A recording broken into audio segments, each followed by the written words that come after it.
Mute. Ah, come on.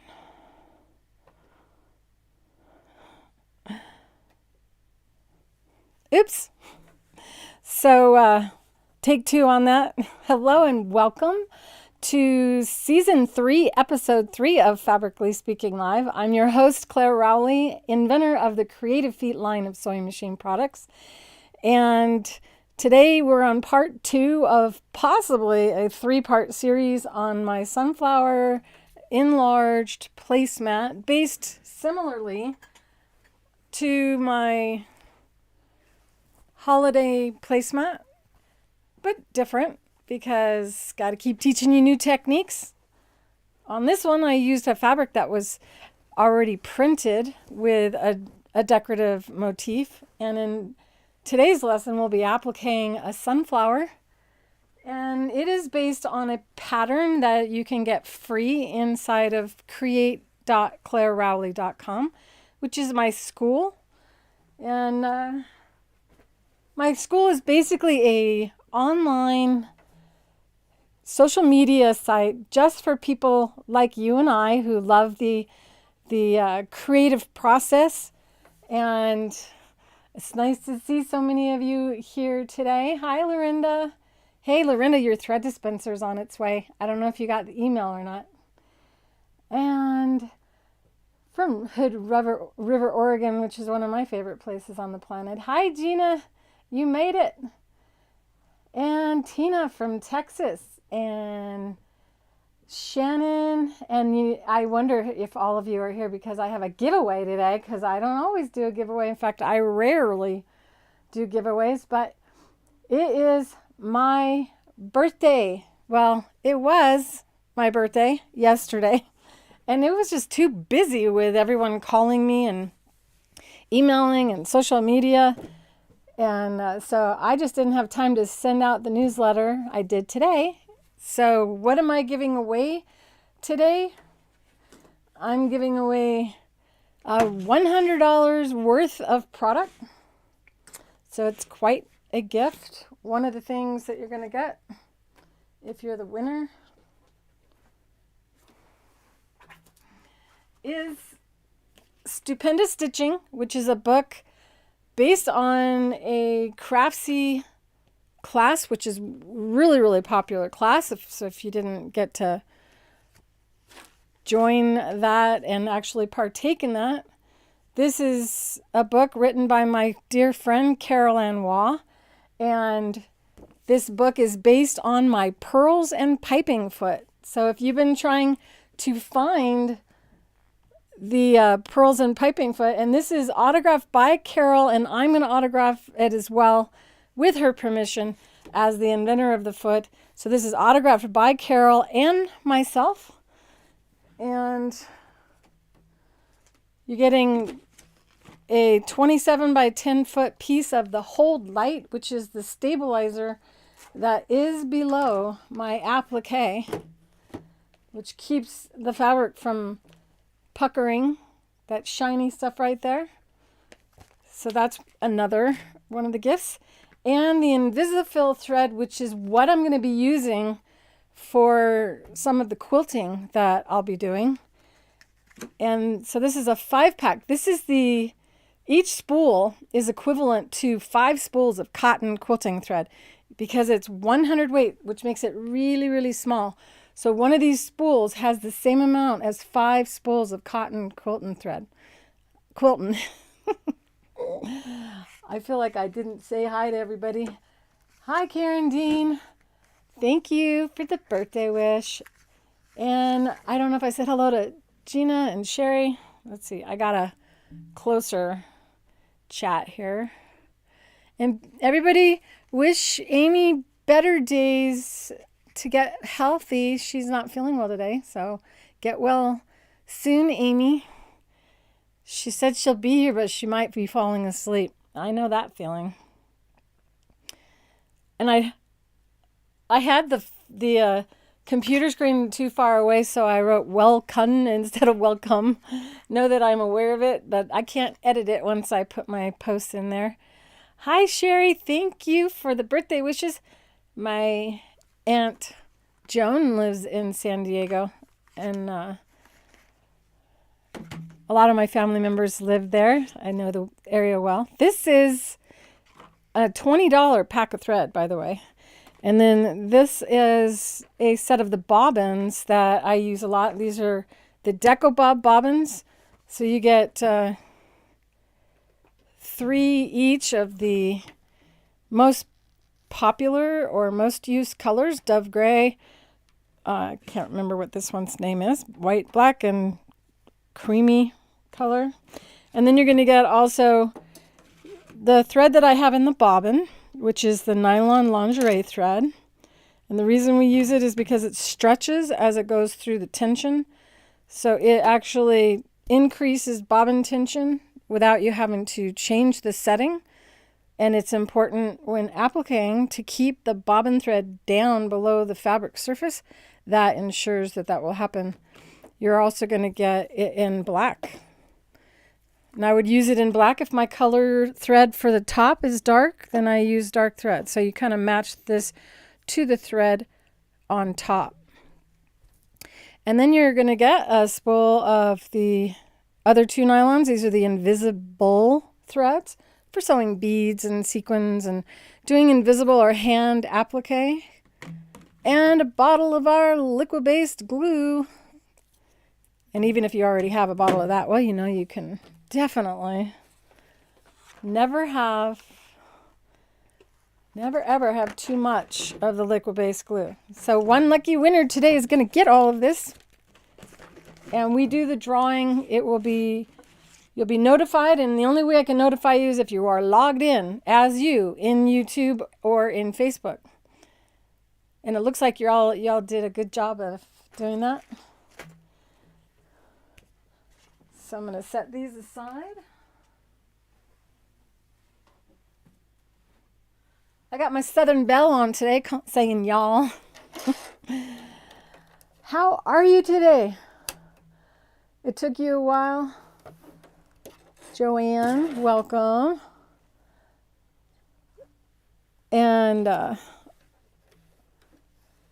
I know some of you are still struggling with figuring out how to be in all of our different locations. So I am creating a roadmap of sorts, and I'll be sticking it in the school, and we are going to be creating a reference area in the Creative Feet site as well to help you guys navigate through all of the different things that we offer you. And all right. Hi, Gina. I thought Amy was typing. Hi, Gail from Florida. Welcome, everybody. Okay, so I was going to get the applique done. But you know what? I haven't had a day off in a couple weeks because we were preparing for our stick and tear to come in. And it did arrive. And we had to buy double what we normally buy because of the supply chain issue. So we had to make a lot of room for it.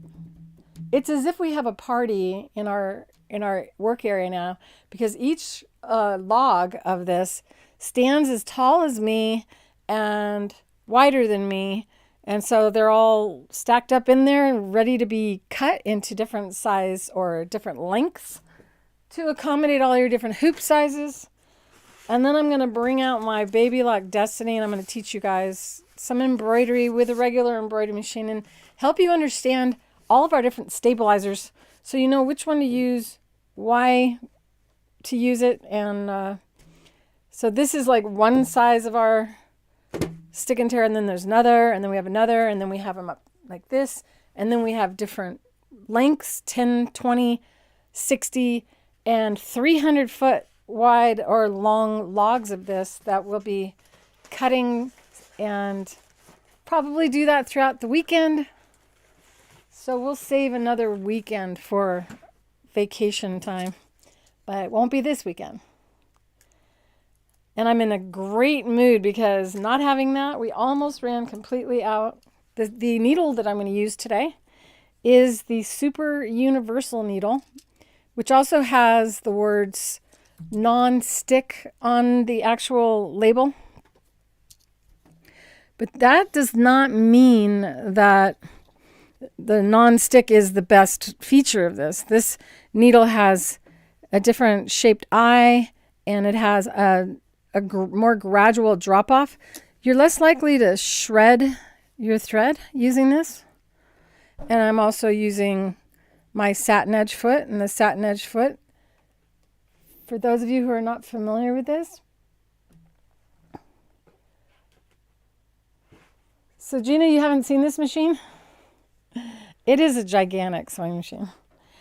I was actually going to take this table off. And this is their table that comes with it. This is the Baby Lock Crescendo. And the reason I'm using that is because I kind of messed up this part. And this is what is usually on it. That's what I see, the sea turtle. And then this is the side. And then on the back. And that's what you usually see. But I broke something in here. And I have like some sticky stuff and a tack in there. And it's just not lining up right, making it more challenging for me to use the Octi-Hoops. So I gotta get that fixed in a better way before. That's why I'm using this. I generally don't use the table, but well, I have it, so I use it. Another thing I'm going to use today is our Quiltlets. I'm going to use probably 2. And what I'm using it for is I don't want to get this all messed up from spinning around and around and around as I go around this sunflower. And I also I'll be using them soon to show you how to quilt something large, because it does make it so that you don't have to hold something. Instead, you carry it with you. It's basically a set of 20 elastic straps and 20 safety pins, the right size, the right strength of safety pin. Because not all safety pins, even if they're the same size, are able to withstand you carrying a quilt around on your wrists. Carlene's a new name. Hi, Carlene. And Gail. Thank you for the birthday wishes. You know, I woke up and I sang myself happy birthday song right as I woke up. I was in a great mood. It's always a good day when you wake up. So now I'm going to roll this up a little.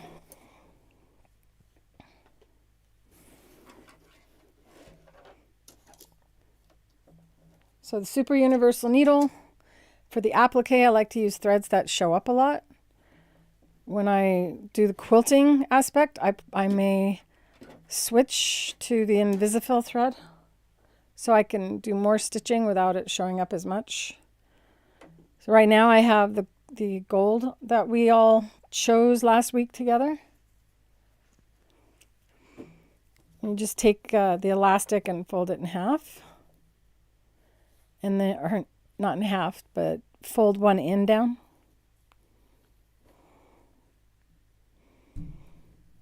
Hi, Cynthia from Colorado. Stephanie Ford from Bixby, Oklahoma. Okay, so now I'm just taking and folding up, and you can see all the lint on this side. I laid out the batting on it, so it's all got a lot of batting fuzz on it. And you could just safety pin through this, honestly. It doesn't have batting, so there's not a lot of bulk.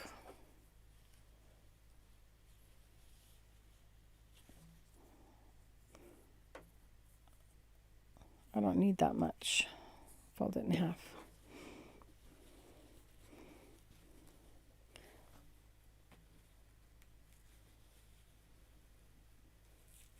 You're the one that always finds my mistakes, Carlene. I tell you what, thank you so much for finding that one last week.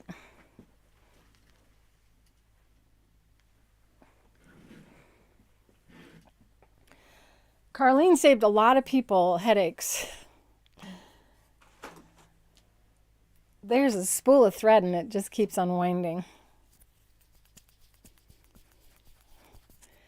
I did the, 2020 is kind of stuck in our heads.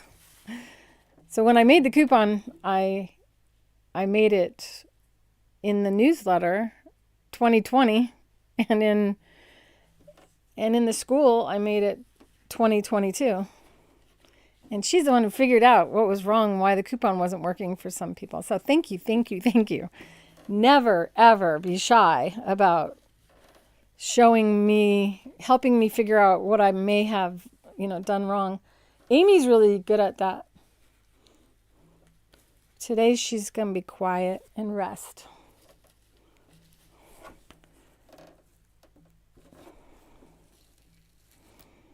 I hope you don't have COVID, Amy. I wasn't going to say it. You don't have to say anything.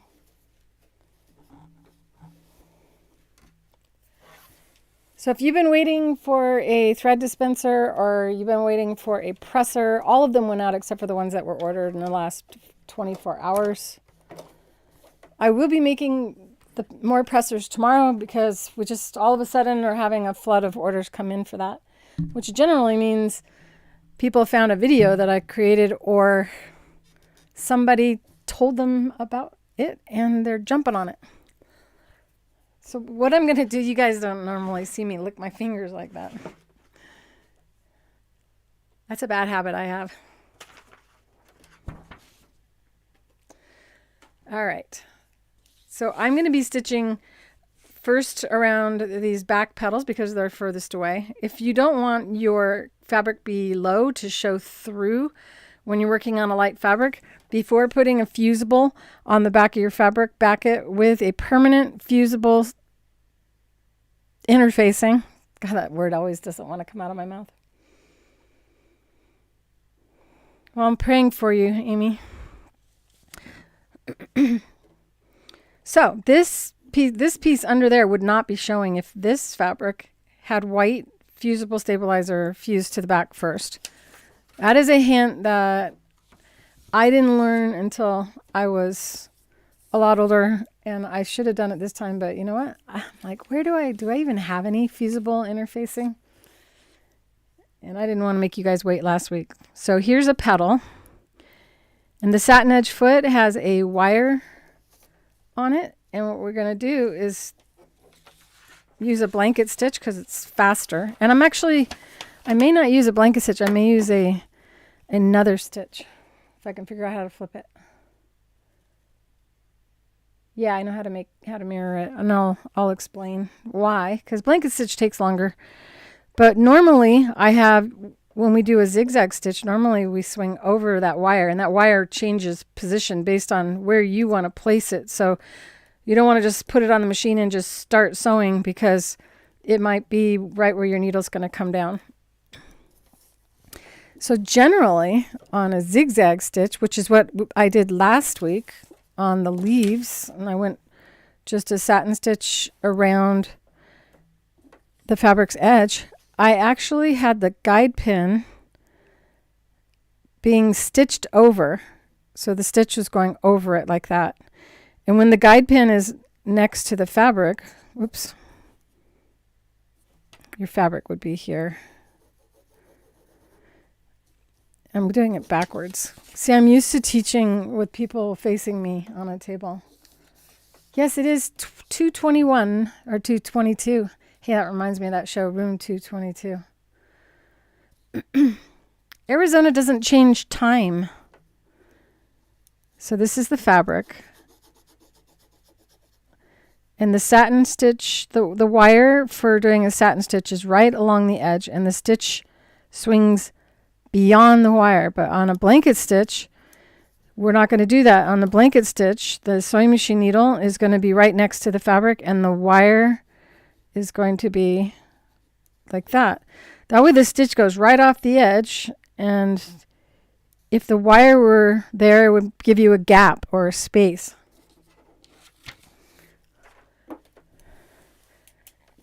Oop. And I do have a video on my, what's it called? My Wise Owl shopping bag. And It's an efficient way of getting to working with the, boy, am I not talking well right now.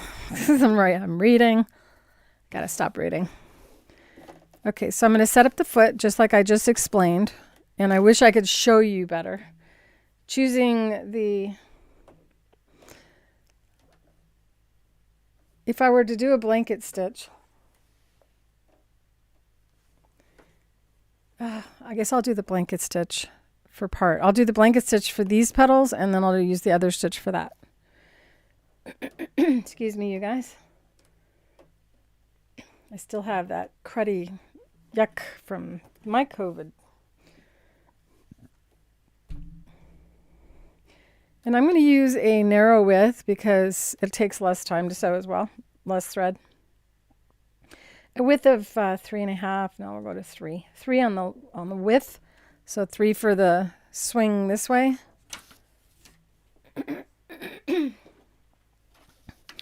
All right, and this is what a blanket stitch does. A blanket stitch goes like this. It goes forward and back, and then over and back, forward and back, over and back.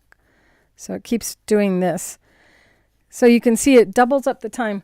The stitch that I really want to use is a shell tuck stitch, and it goes in a forward motion only. And it comes over, and then it comes over. But you see how the pin is not going backwards? So it takes less time, uses less threads, a little daintier. You're an hour. I can't pay attention to your time zones, you guys. I try. I was talking to somebody today, and she said it was 2 hours different to her. And then I went, "Are you sure it's not 3?" And I'm like, "Oh, I should not be the one that's telling you, because we don't change. I have to look it up." Right now, I'm the same as my daughter in Colorado, which probably means I'm 2 hours different than the East Coast. I don't know. It's just always a good idea to Google what time is it in Arizona. Or if you subscribe to my channel and hit the notification bell, and when you have that notification bell, you have it notify you for everything that I do, then you will be notified a little bit ahead of time. I give you guys right now 3 minutes ahead. Know that it's just because I'm still figuring out how to go live in multiple locations. Stitch length is too short for my liking. Taking it to 4. So in one spot, it's not going to look the same. That's still wider than I like. I'm going to mute for a second.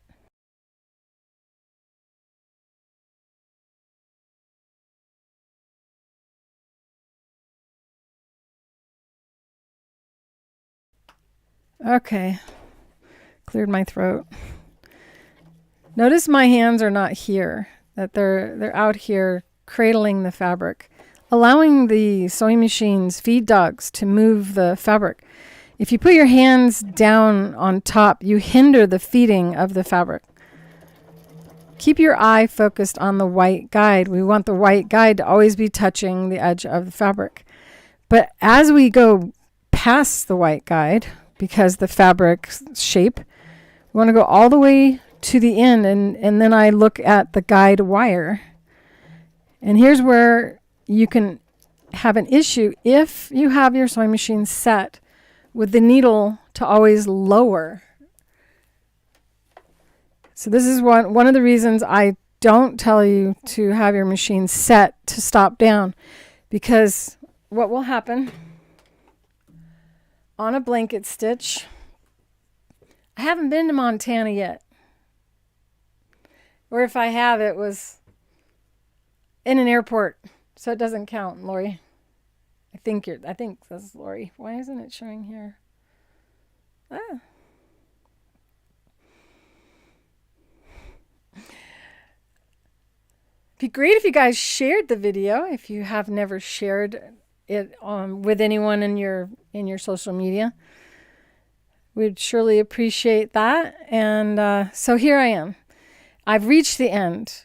I have this petal, and I've stitched all the way to the end. And if my sewing machine was set to always stop in the down position, it could, and it almost always does, when you reach the end, do one more full stitch pattern.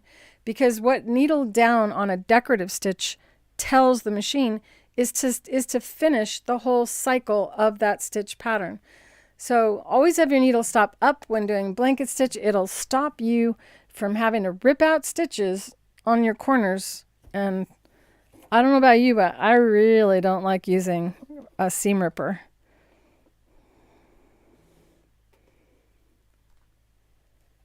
Still don't know where my little scissors are. Okay, so here we go. I've reached the end, and now I have my needle up, and I can just lift the foot and spin the fabric around.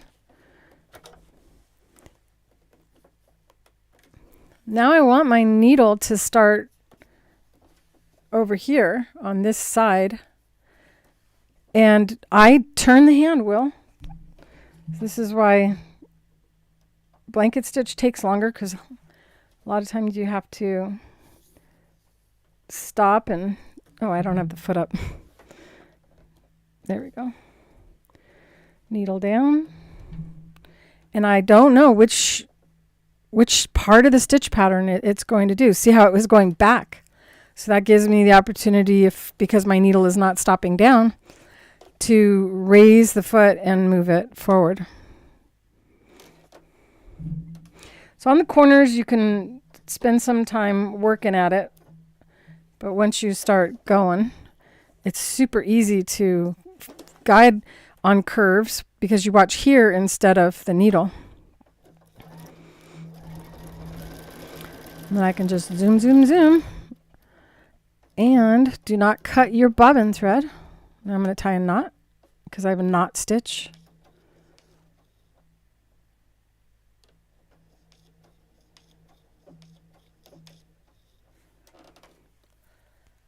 No more time talks, you guys. Do any of you have any questions for me? So if you don't cut your bobbin thread, you can hop over here and tie a knot, and your bobbin thread is secure. But I'm going to go ahead and cut using my scissors because it's a feature of this machine and it's kind of nice. Always have the needle thread under the toe. Let me show you how nice that turned out. See how perfect? And that's because it's not relying on my eyesight to keep that stitch right off the edge. Isn't that beautiful? All right, so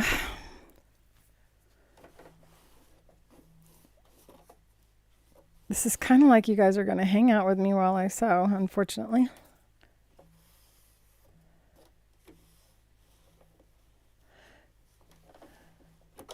Montana is better to see in the summer than winter. Are you sure? I know it gets below 0 there. It's funny because I can't see the chat. Let me try it again.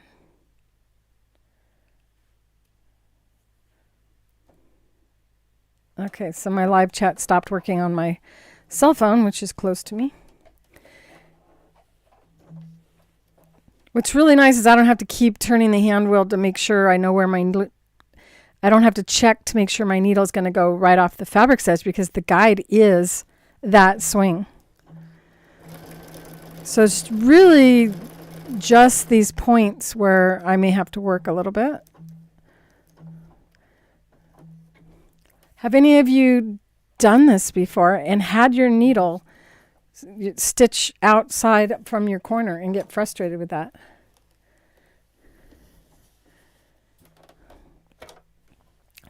I have my blanket stitch set for a 3.0 millimeter wide and a 4 millimeter long. On the corners, I turn the hand wheel. Know that you should always turn the hand wheel toward you, or you can end up making the thread fall off your take-up lever, and then all of a sudden you'll get big knots on the bottom.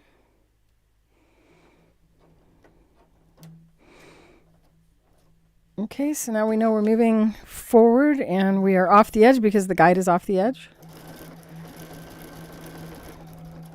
Come up to this. And I'm going to use a different stitch for the larger petals, which is faster than this. Similar, but faster. And it is the shell tuck stitch. If any of you have a sewing machine that it doesn't have a blanket stitch, you maybe have a shell tuck stitch.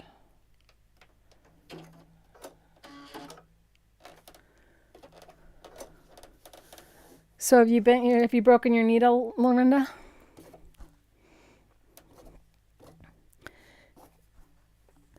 So on the blanket stitch, we don't go over the wire, so you can't forget to pull it off the wire because we don't swing over the wire. Last week, I showed how to do the satin stitch, and in that we did use that and have to pull the fabric off of the guide wire. It's really a good idea to do a project that has a lot of starts and stops like this for your first project, because you will learn the start and stop better if you only have little distances to go and lots of repeats. So this would be a really good beginner. It really isn't a heavy challenge because we don't have V's and rounds and points in this. It's just all real nice gradual shapes. Okay, so I think I said the settings on the blanket stitch. The scary sound of your sewing machine needle breaking. And your sewing machine's desire is to protect the hook assembly. And everything is engineered for your sewing machine to protect your hook, including the needles. Needles are heated up, called it tempering. They temper the metal in a specific spot so that your needle will break. This is why I don't really recommend those titanium needles, because they don't want to break. And the needle, if it comes down in the wrong position because of anything that we may have done by pulling or pushing your fabric through, from sewing over a pin accidentally, working with cotton batting that has husks in it.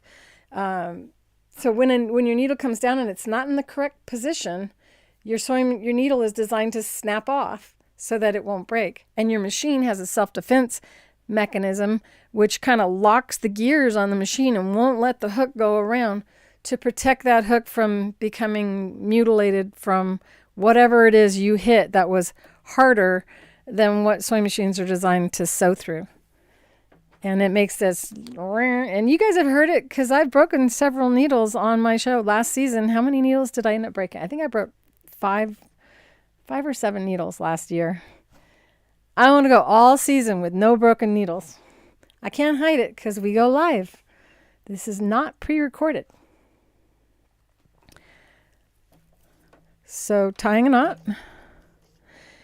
And my knot stitch, the fabric doesn't move at all. So I'm going to go real slow. See, is it going forward? It is. And I love it when that happens because now I don't have to turn the hand wheel. So we can go relatively quick because I'm not having to watch the sewing machine needle. Now the needle is coming forward. However, it's going to move twice the length I need it to travel. So I pull the fabric back to, and on some of my corners, I will have more than one stitch on the corner. And just do one stitch at a time. Bring the needle down. Am I on the edge? No, I'm a little too far past. So then I bring it back. So this is the tedious part of doing the blanket stitch applique. Once we know that we are lined up with that edge, now I see it is moving forward. So when I turn, I want to have the guide off the edge, and I want to bring it down because it's going to move back. So if you have it be at the end of the stitch, then it's going to go back because of the design of the stitch. See, I'm on the forward, and now it's going to go back. So if while you're sewing, you go forward, back, say it out loud, forward, left, you know what I mean? But mostly it's the forward, back. So I'm coming down here and I go, okay, forward, back, forward, forward, back, forward. And now I know that the needle, I lost count. What was it? See, Amy would know, but maybe she's napping.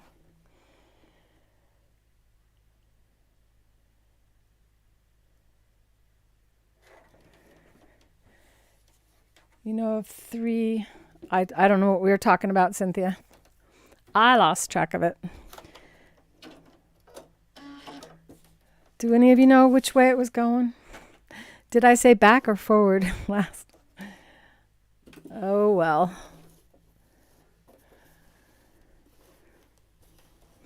Remember, normally you'd have to bring your needle down right off the edge, or your needle might not be off the edge, but the guide is the edge. So the only thing we have to worry about is front and forward or back. Okay, so now it's sitting there. Okay, so that's it's going to move forward, and I want to tie a knot. I don't have my glasses on. Oh, I broke 6 needles last year. Oh, thank you, Amy. I hope that you're not staying awake just to tell me. I don't know how you managed to do that. I didn't feel good when I had it. I didn't want to talk to anybody.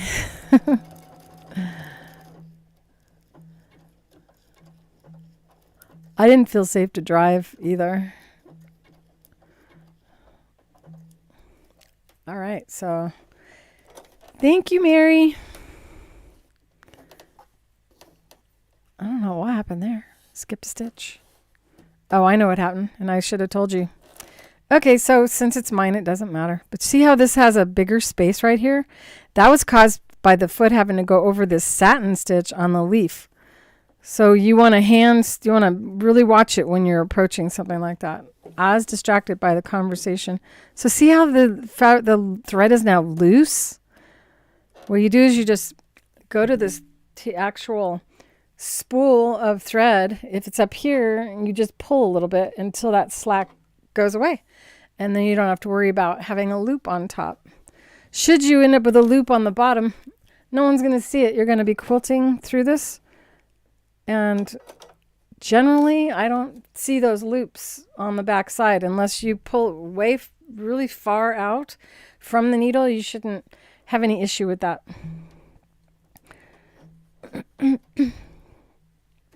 Okay, so now it's going back. And bring it down.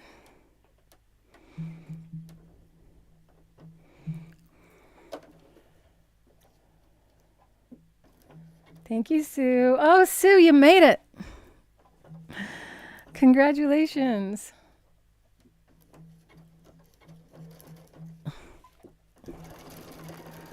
The learning curve can be challenging. Just know you're not the only one that had a hard time figuring out how to arrive here. Make her feel better. How many of you had a hard time figuring out how to be on YouTube and be in the chat so she doesn't feel bad?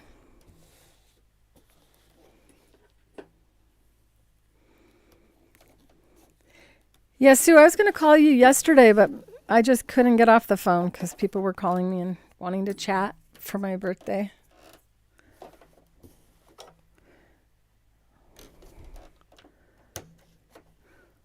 So inside of the document that you saw,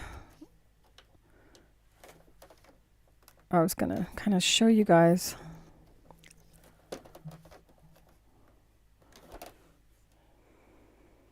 No, that's the wrong one. I'm going to go here. And all right. So here we are in the school. And I sent out, whoops. And I sent you guys out an email notification today. I also sent out a newsletter. That's 2 different ways. So some of you may have received 2 notifications. You got home on the left-hand side. You got discovery. And you got topics, which I'm still figuring out some things on ways to notify you. And this is what you probably saw live, and live is at the front of everything that I do that's live, so that you know it was filmed live. When you see the red live, then you know you're in a place where I'm live. So today, I sent out something to you guys.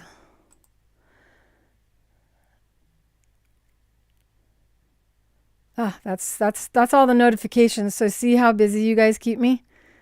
Let's see. So we go to Discovery. And I believe in Discovery is where the latest activity will pop up. But you got an email. Here it is. So this is the article that I posted today and sent you guys in the mail. And I have where to watch right here. And you can just click on that. You could click on that, it takes you to Facebook. Click on that, it takes you to the YouTube channel. So generally, I will always have inside of the document that I sent you a direct link to where to go to watch. Does that make sense?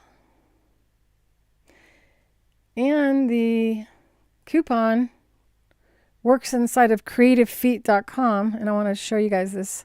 When you're inside of the school, up on the left-hand side here, there's this Creative Feet website right there, and you can just click on it, and it takes you out of the school and takes you to the website where you can buy the products that we offer.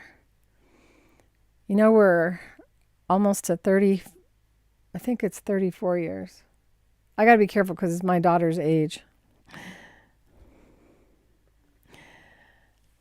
I was pregnant when I launched my company. I think that's why she's such a tough young lady. Hi, Donna. Just know that I go live, Donna, every Thursday at 2 o'clock. This is it's like you're going to watch, what's that new show in Montana?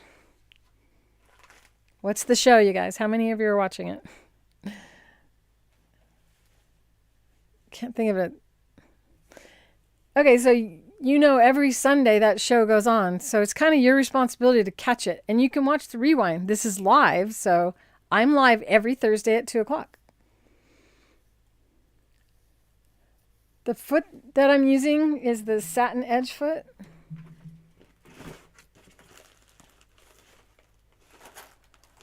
And it is the most used foot because it does the most. I designed this foot for a woman who was born blind and deaf. And her name was Mary. She was taking tailoring at the Braille Institute when I met her. And if you think I'm not telling the truth, well, I am telling the truth. I was 19 years old when I met her, and just life-changing experience. So the foot comes packaged in a little package like this with adapters here, the foot, and an instruction booklet. This foot's capable of well over 35, close to 40 different things. I usually only say 27 because that's all I've documented so far. I will be exposing you to the rest as we go. Yes. Remember to mountain time. I always say mountain time, Mountain Standard Time. So here's the thing. If I notify you, do you want me to notify you the day before in the school that I'm going live? You still can't click to go there. You can't click to go to the live unless I'm live.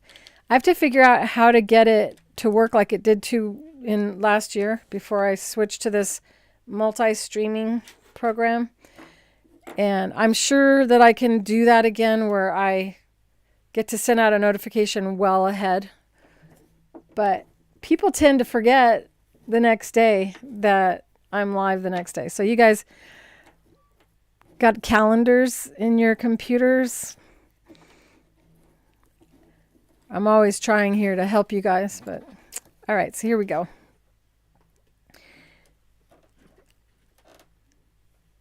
Am I looking at the wrong thing? The feet each come with 4 snap-on adapters. And this is one of the reasons the feet fit all machines. Where's a Bernina adapter? So this machine here is a high shank machine, but it's also a snap-on. So I can just snap it on.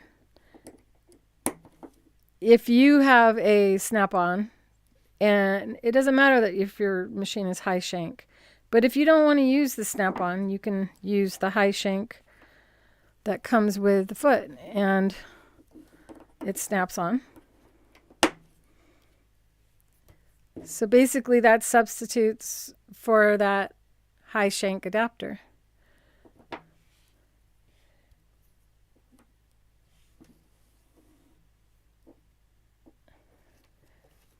It's okay to be late, Angela. And then we have this is the short shank, also known as the low shank, and it snaps on. If you have a FOF sewing machine or any machine with an even feed where this mechanism drops down and it pulls the fabric through, well, you don't need that.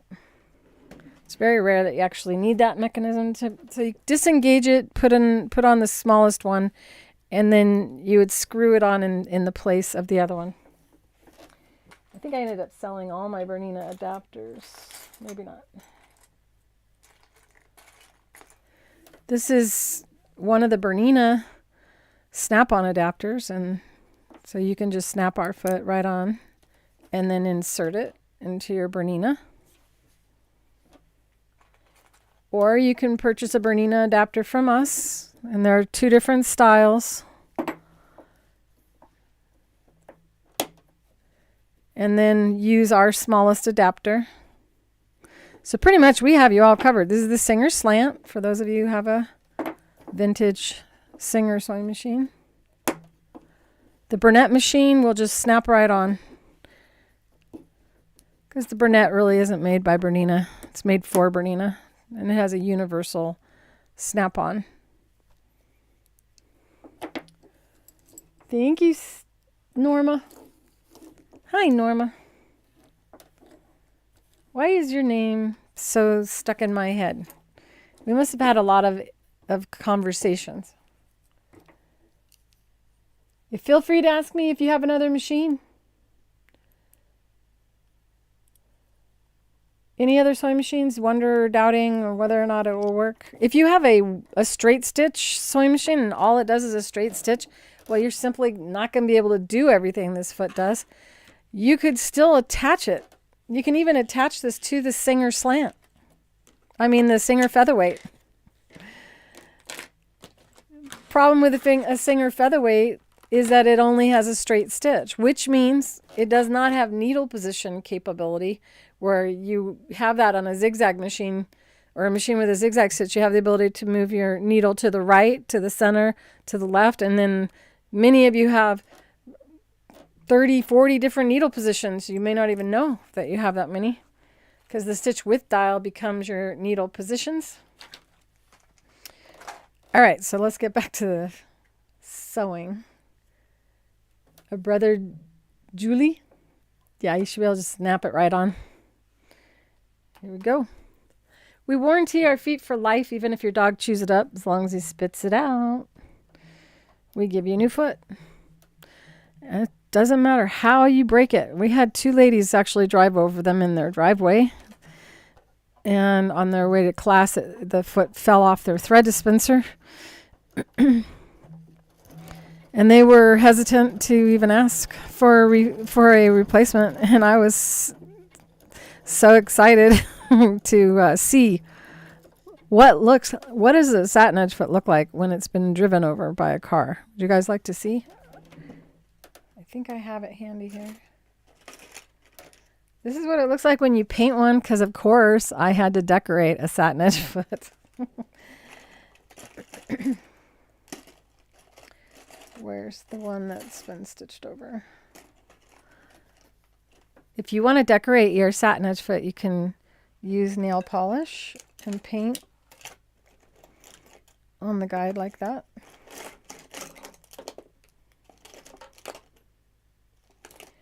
Where is it? I might have taken it somewhere else to show somebody.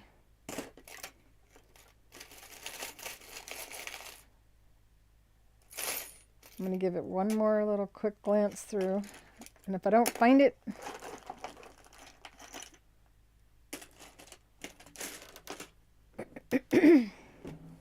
oh well, I have to show it another time. Isn't that fun though?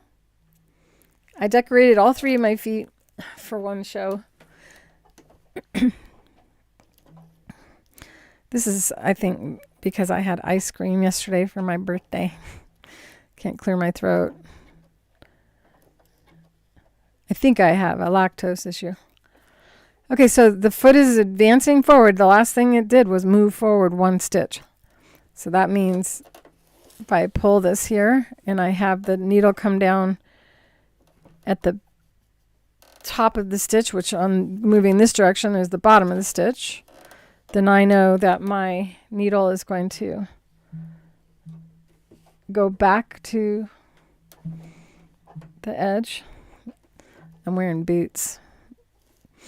I need my glasses. You know, I never found them after I said that. I think I carried them off.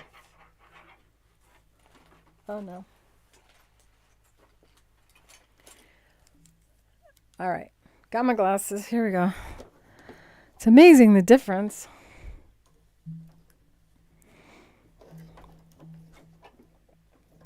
Thank you for the birthday wish, Deb. Oh, really? There's a huge delay on Facebook? I watched somebody else live today and their mouth was not in sync. I'll have to look at the rewind. So when I'm on Facebook, is my mouth out of sync? Because that's a setting that this program should be adjusting for.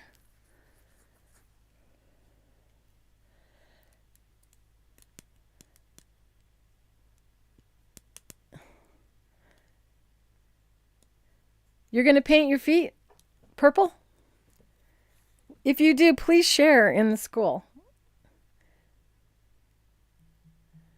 That color is a metallic. It's a metallic like teal because I love teal. I'll try to give you a better look.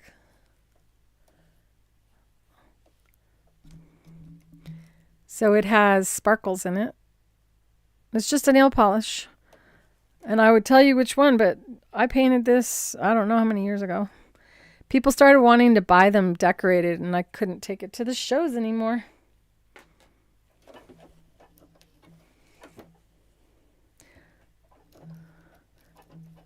Whoops. Are any of you on Facebook right now and can tell me, is my mouth in sync? Most of you are on YouTube. There's some Facebook people. So Denise, is my mouth in sync when I'm talking, or is my mouth moving after I've said the words? It's good? Yay. All right. Then it's not letting me down, and I like this program so far. Just got to get better at notifying you guys ahead of time. Boy, am I chatty today. It's because I had such a good birthday. What's your favorite color, Linda? Tell you what, I will try to find that. Now I'm being a cheater and just hopping over instead of cutting my threads. Always bring the needle down by hand, just in case. It's a good habit, even though you set the foot up. Tying that knot.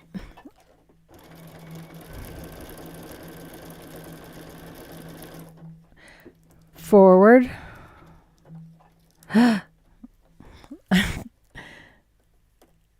It didn't seem right. Well, I can tell you, Linda, that most of the people in here, their favorite color is purple. We've had this talk many times. Okay, so it's moving to the left. After a while, you'll get good at not having to turn the hand wheel. If you do it enough. Elbows down, shoulders relaxed. Don't clench your teeth. Now it moved forward, so I go back and tie the knot. They're having an international quilt festival in Long Beach again. I don't know. I have really no desire to do shows anymore. I love you guys. I want to see you, but I don't want to go to a show. California treats businesses so bad that come in.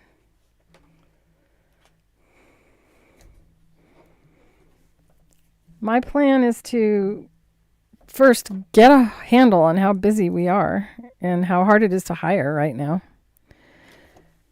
And then once I can figure out who to hire, have a live event here and have you guys come to me. 32, 33 years of traveling. I simply am worn out of it. And I have so many projects, including my novel, get that published, finish writing The Science of Sewing and Quilting, things that will benefit you for years rather than just seeing me sit at a sewing machine. One of the things that I am doing inside the school is some people want to be certified creative feet educators, and they then can do shows and represent themselves and sell our feet. If you're really good at the creative feet and you're interested in going and selling them at a show, the best way to sell them is to sew live like I was doing.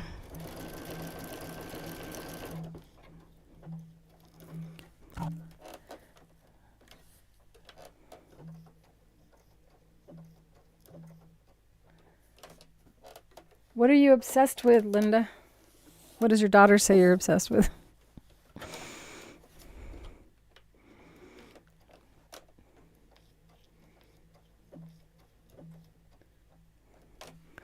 I know. I have people going, come to Florida. There's so many of us here that are not normally here. And I'm like,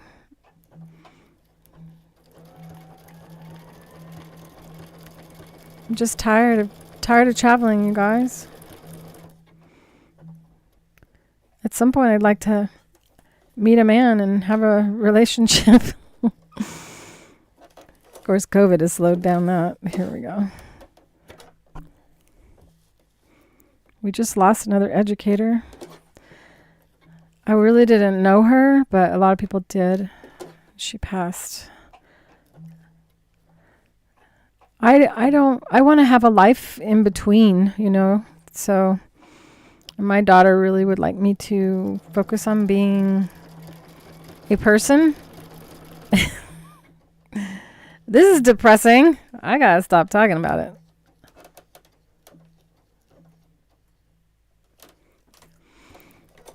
Honestly, best way to go is if you are interested in making money selling the creative feet and feel like you could demonstrate,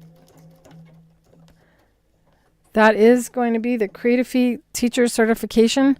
Stores would also be very happy to have you come. A lot of them, especially with the Octi-Hoops, they're not allowed to carry our stabilizer because of a company that starts with an F. They have contracts in order to carry their software. A lot of people ask, why aren't your products in stores? It has a lot to do with the sewing machine manufacturers.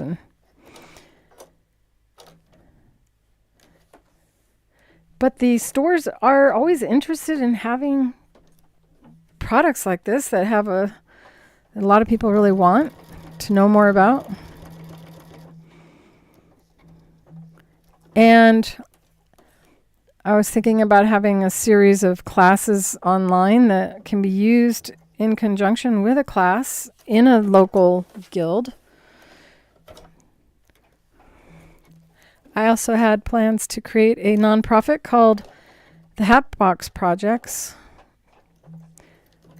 And the Hatbox Projects are basically projects that come in a hat box, and you take a class and you make the item and then you put it back in the hot box and it goes to the donation in the hat box. Boy, it's hard to say so many times.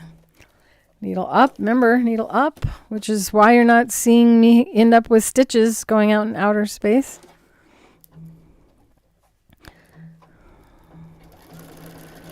Oh, the last one of these, and then it gets easier because I'm switching from this stitch to the shell tuck stitch.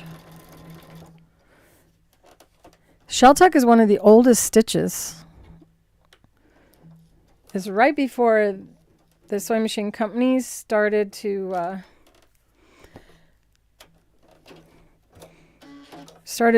have forward and reverse stitches. So when sewing machines first came out, we had the straight stitch, then we had the zigzag was invented, and then the free arm invented by Elna. The first zigzag free arm sewing machine was a little green sewing machine. I've been in this industry since I was 16. I'm now 59 years old. Just shy of 60. So I'm all over the place today, you guys. Apologize for that. It's because the project is a long project. Now I could have stitched over the batting, but that's still not going to speed it up. I still have to do the stitching. So when sewing machines came out, they were just forward moving, and then they invented the zigzag stitch, which was super exciting. And I was not new. I was not in the industry. It was before I was born that came out. But then they started, the next stitch was the 3-step zigzag, where it would do another stitch in between, which is an awesome stitch that I recommend frequently. And then they came out with a blind hem stitch, which was forward movement. One straight stretch fabric hadn't really come out yet. They're going stitch over, stitch over. There were like 5 stitches in between, and then it would go over. Stretch fabric hit the market, and it became a real challenge for sewing machine companies. I thought you might like to see the back of this. So you see all my carryovers? Now those need to be cut. So the shell tuck stitch came out for lingerie.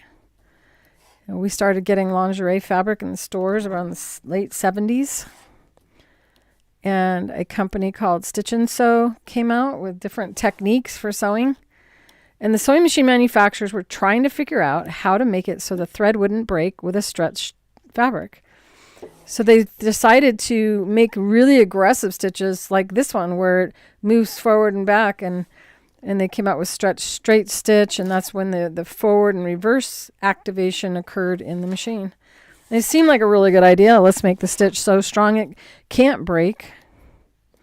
But all you got to do is think a little bit about stretched fabric and realize that this forward and reverse movement, all it did was stretch the fabric out of shape. Black fabric is not good to show things like that.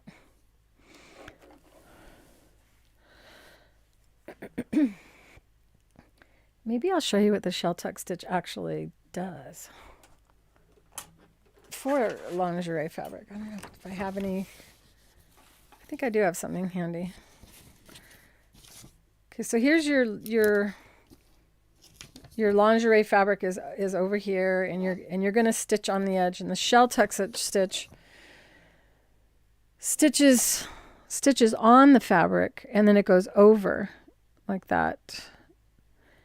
Whereas the blanket stitch stitches forward and reverse and goes like that. So it builds up stitching and it goes the opposite direction. So in order to use the shell tuck stitch, you must have the ability to mirror your stitch, or you have to sew with the different side of the guide. And my brain, I'm not good enough today, I don't think. So here you have your stretchy fabric, and when you use a shell tuck stitch, it actually caused the fabric to create a shelled hem. And you probably bought lingerie that had that kind of hem or edge on it. And the fabric would kind of roll inside of that stitch. So this running stitch became like the seam, and you had that shell edge. All right, I think I have something. I was making a head covering for when I make pressers because my hair gets sawdust in it. So I made something the other day to wear on my head so that I don't get, so that, you know, I get all showered and ready for the day and then I got to go in there and get all sawdusty. So I'm trying to not have that happen. And this is a stretchy fabric. So I have the shell tuck stitch on the machine right now, and just like I did with the blanket stitch, I don't want the stitch going over the wire, I think. I don't know, it's been so long. We'll see. We'll do this together.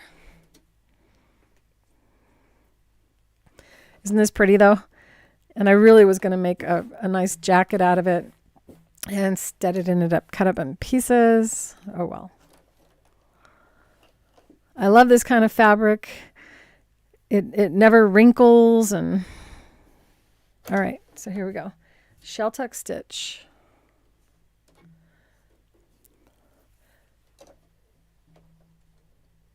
And the whole point of this is we want this stitch to cause the fabric to pull in. So the guide is over to the right of the far swing. There we go.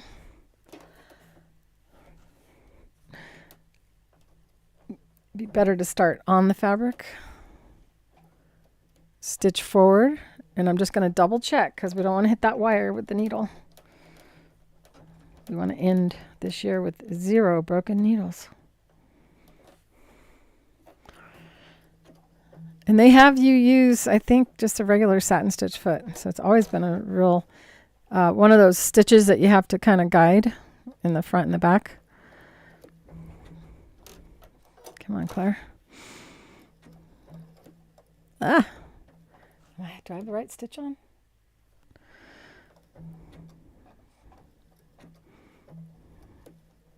I think you use a rolled hem foot. That's what you do. I suppose you'd like me to show you how to use a rolled hem foot now.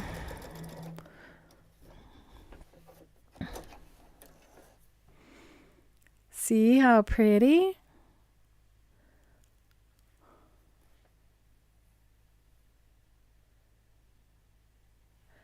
Yeah, okay, I'll try integrating the wire and we'll see what we get. But it shouldn't work.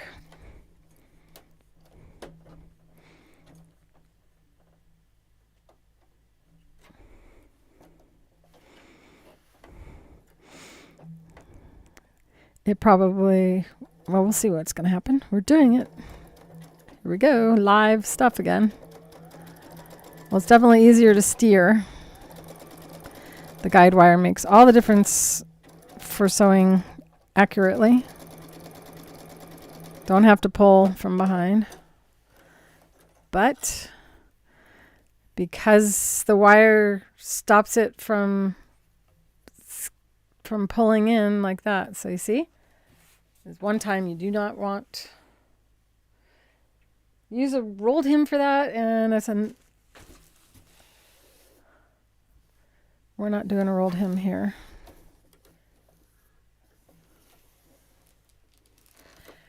I do have a lot of information, not too much. I have stories.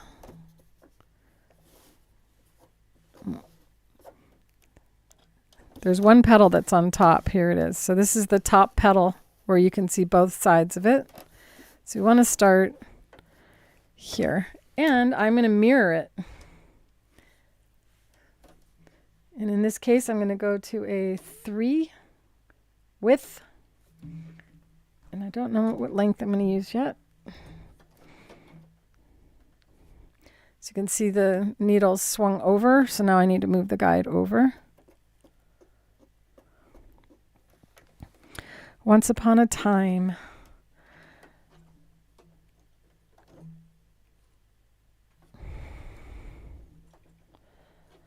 Once upon a time, I had a friend with Barbies. And I was the youngest of 6 kids, and we were not wealthy. So if I wanted to play with a Barbie, I had to go over to my friend's house. And she got this plastic Barbie couch, and I made a quilt for it. I was pretty young. My mom said I was 4. It seems a little young, but it could be. She was sewing. Now I'm bringing the needle down on this one. You know why? Because the needle doesn't go back and forth or forward and back. We'll see how. I think I didn't go far enough.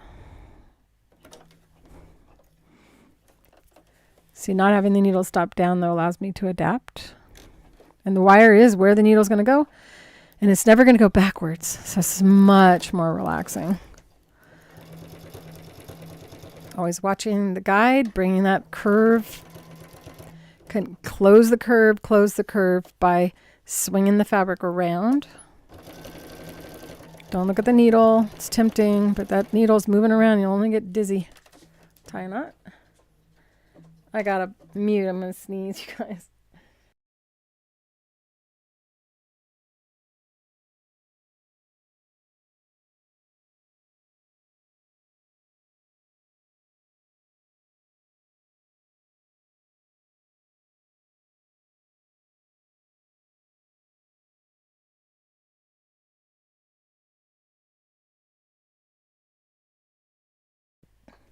All right. Sorry for that. Hello, Chase.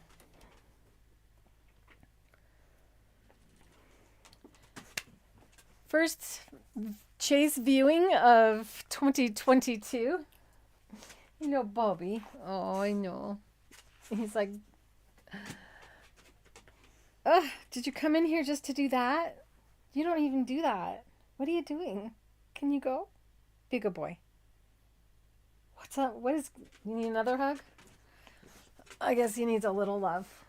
Usually does this when there's thunder and lightning. All right, now go. Shoo. Sorry about that. What? Come here. Why are you shaking? She's shaking over here. So I guess they both need a little mommy for a second.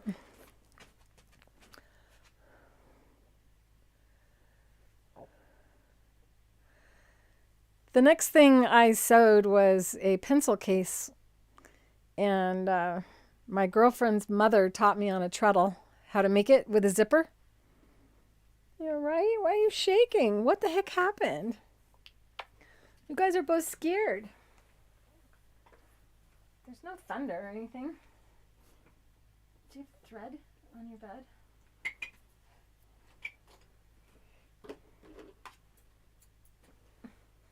Sorry. She had a spool of thread went down on her bed and she was tangled up in it. So the hazards of hanging out with a sewer.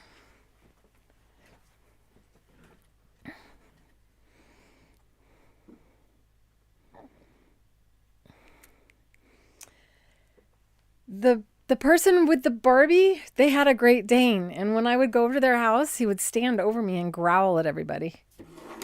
Isn't that funny? And you have a Great Dane. I used to be terrified of that dog, but it loved me. I had another dog do that later on in life. It was a bull mastiff.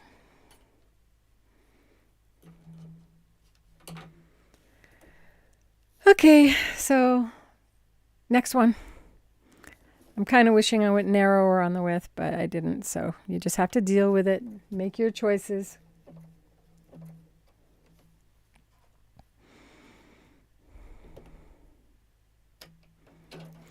In middle school, the wraparound skirt was popular. And my girlfriend and I went to buy one, and we were like, oh my gosh, I think it was $16. That number's stuck in my head. And I was like, $16? There's nothing to this. We should be able to make this. And we both ended up buying fabric, and we went home, and my mom came into my bedroom where we had fabric laid out on the ground. And she walked in and we were just cutting. And she goes, "You can't just sew like that. You need a pattern." And we're like, "Why?" And we just went from our memory and we did the wraparound skirt. And then I made it curved in the front and I added a ruffle and we made these skirts and I sold, I don't know how many I sold, but that was my first little business. Tied a knot. And now go back onto this. Boy, am I rambling. Just keep bringing that gap together. It was that wraparound skirt design that made me really good at the rolled hem foot.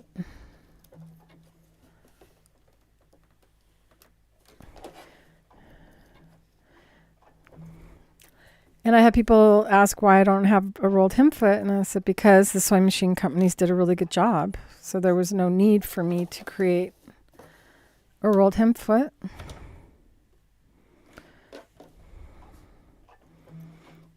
I have showed it before on my YouTube channel.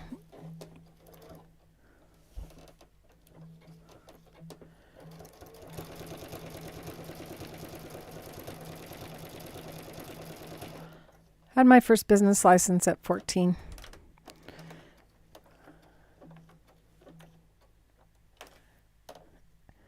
Cut the thread. Oh my goodness. I was going to play music. That's right. I got it set up. I thought I had it set up.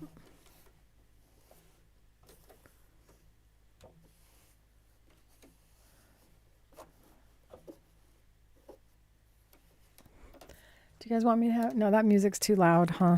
I can't control the volume on it. I need to get one for when I'm sewing like this. Unless you like hearing me go on and on.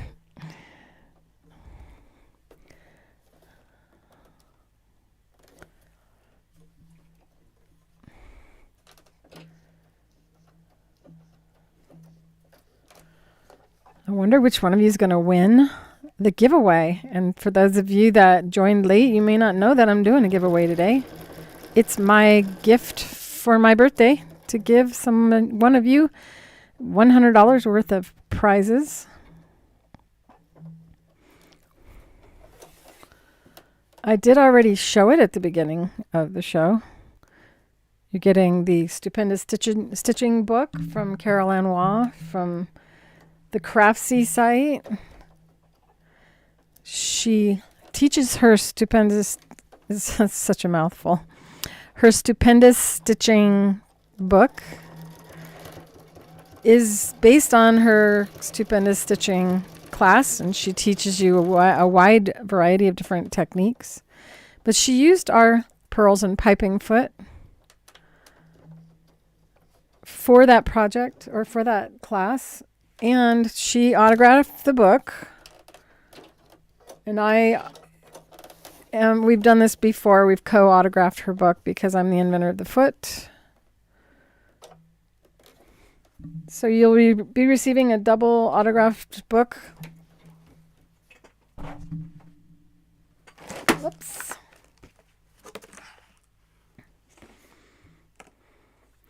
And it's a full color book teaches you all kinds of different things on texturizing your fabrics.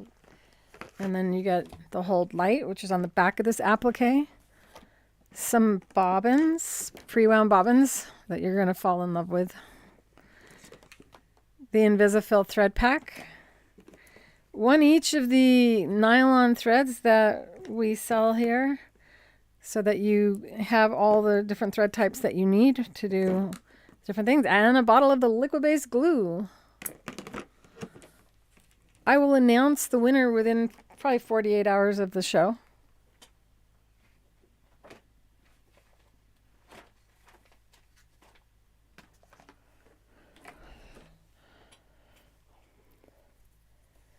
Hey, I got news for you guys. Come on, Claire. Names.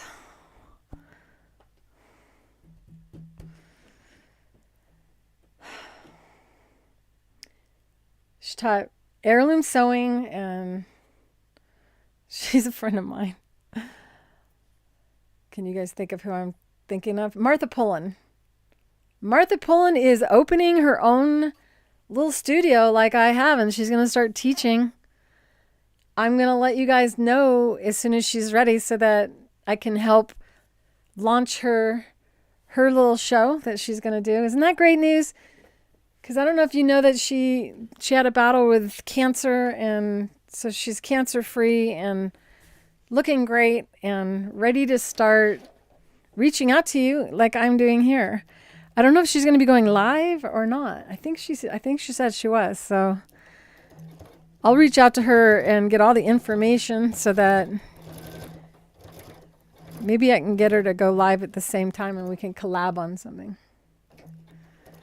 She had me get on a stage and wear one of my outfits. I had to model. I'm like, I'm not a model. She goes, you are today. Put it on and get on the stage.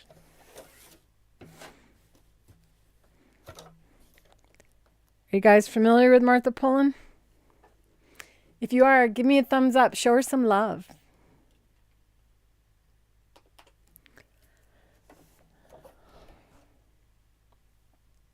It's a really good idea to always cut your tails so that you're not distracted by them as you're sewing. Isn't this interesting though? If you didn't know that you have an option, you have another option too. Shell tuck may not be on your sewing machine, but you may have a blind hem stitch. Maybe I'll do that in here. Yeah, so you'll see 3 different options for blanket stitch. If you didn't know that, now you do. So if you have an older machine, you don't have to be left out of the fun. Kisses, how sweet. Tulips. I don't know if I showed you guys how different they are. Here's a good shot of it. See that?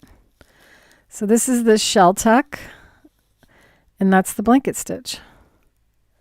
They almost look identical, don't they?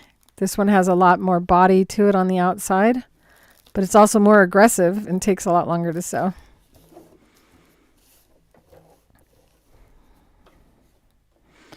Just a few more. Oh my goodness.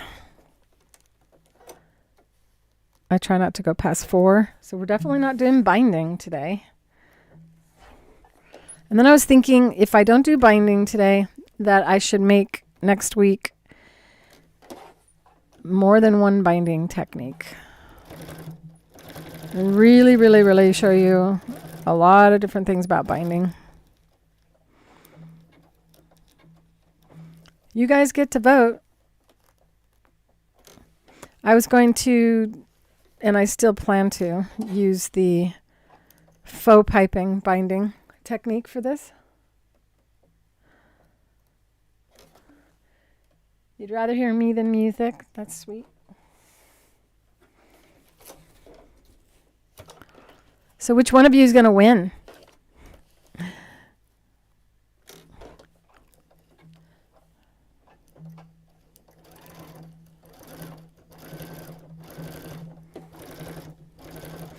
Zoom, zoom.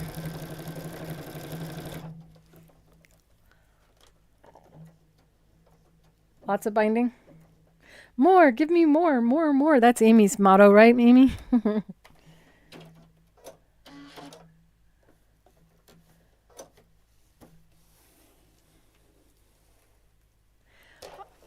So, do any of you have the Satinedge foot and feel like, why do you need any other foot? Because it does so many different things. And a lot of people do say that. They're like, I can't believe I said that. They're like, that reminds me when my daughter was a teenager. She used to say like all the time, and then I started saying it. But they pretty much say that 80% of the time they just use the Satinedge foot. So if you're thinking you're going to have to keep changing the foot, or you get annoyed with that, really just changing the wires or the guide's location and the stitch pattern. So this foot all by itself Does top stitching, edge stitching, pin tucking, invisible applique, stitching in a ditch, charted needle design without the use of knitting needles, cut work without the use of a hoop, wire edges, fishing line edges, lettuce edging, trapunto applique, blanket stitch applique, edge joining, t-shirt hemming, 1/8 inch, 1/4 inch, scant 1/4 inch seam allowances, and it helps you bind several different ways in addition to one that looks like you hand sewed it.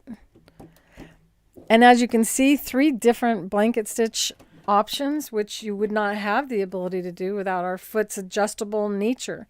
And it is that adjustable behavior that the foot has, and all of the creative feet are adjustable, which is partly why they fit all sewing machines.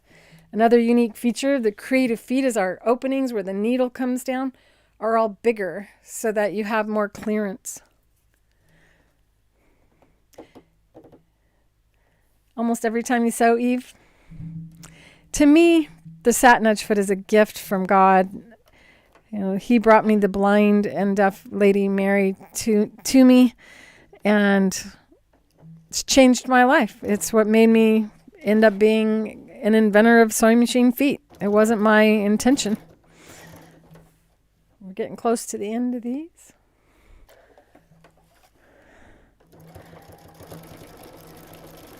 And Martha Pullen has such amazing energy. And she's been guest on shows before, but I don't think she's had her own live on the internet yet. Because you all know she did have her own show for a while there.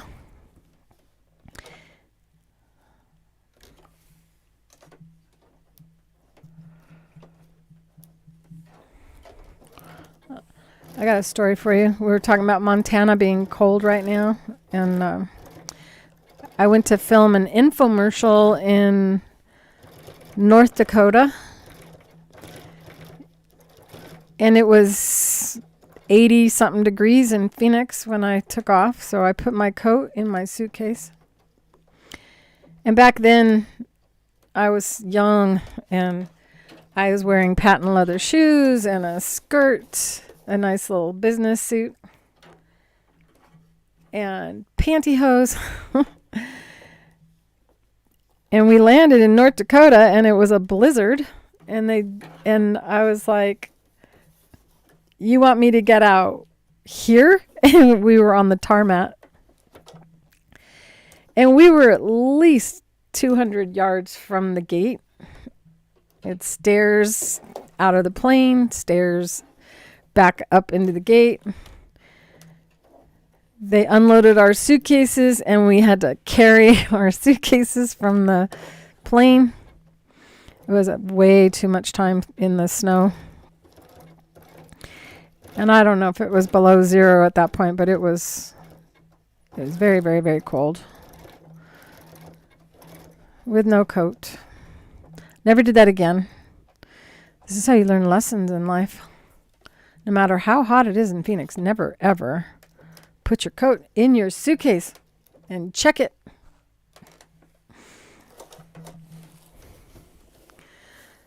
So I filmed my infomercial and then got on a plane and headed to Santa Barbara, which we couldn't land in Santa Barbara because of some weather thing.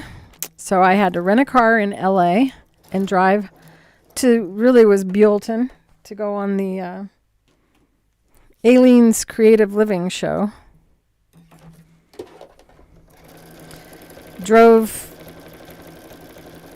Growing up in California, it wasn't foreign to me, but it was quite a bit of time that I hadn't planned for, and I scheduled myself really tight. So I arrived on the set at the time I'm supposed to go on. That's not the last time that I had that happen in my life. Sorry you're getting bumped off, Linda.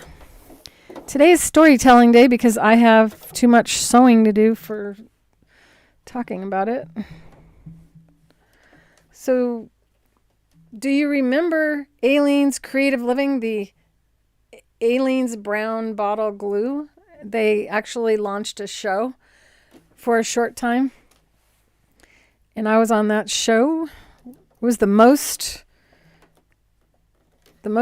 emails. I don't think it was emails, but most letters, because there wasn't email then. It was the most letters they ever got on one of the shows was for our creative feet. So I leave from Buellton. I now can fly out of Santa Barbara, but I have to. I don't remember how I dealt with my rental car. And heading to the Sewing and Stitchery Expo in Washington State. Yep, did not go home for all this, because if I can get more done, then I'm going to get more done. And Washington was raining. Surprised.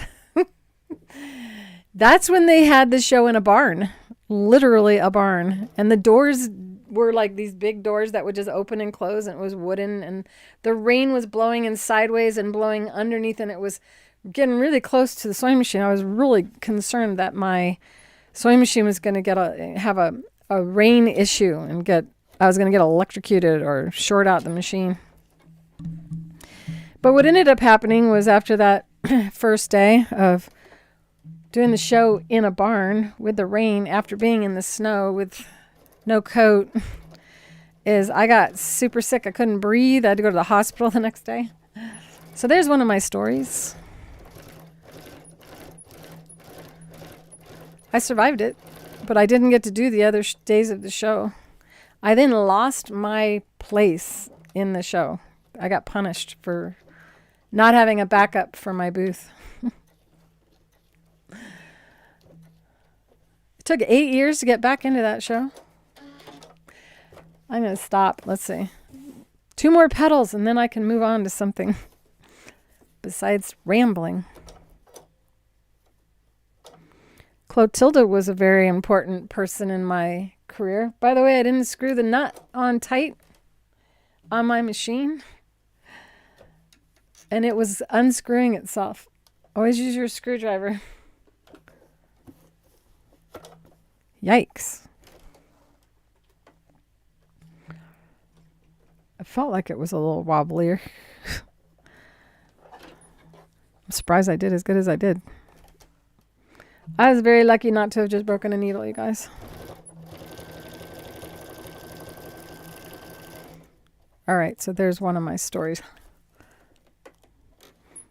That was just 1 week. You have the VHS tapes? The first show I did, I met Nancy Zeman and Clotilda. Clotilda told me I had the tiger by the tail with my creative feet. And between Nancy Zeman and Clotilda, and one of the largest suppliers of sewing notions in the United States, I sold so many feet. But at the time, we were machining part of them. It took a while to make a foot, because injection molding was just starting to be viable. Plastic had just been discovered. Polycarbonate from a chemist at DuPont.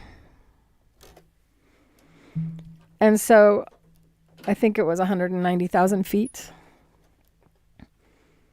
And I went into the bathroom and I threw up, because I was so worried.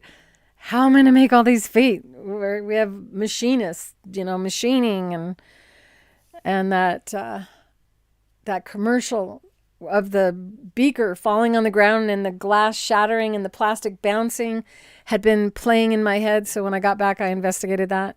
And me and a mold, this guy that had an arbor press, which would do resin heating. I was like, are you willing to try this with me and see if we can make a mold and use polycarbonate? And he was like, yeah. So we built the little mold, and I actually was in there with a file and sanding it. The first feet were not very pretty. Oh my. I need to stop talking.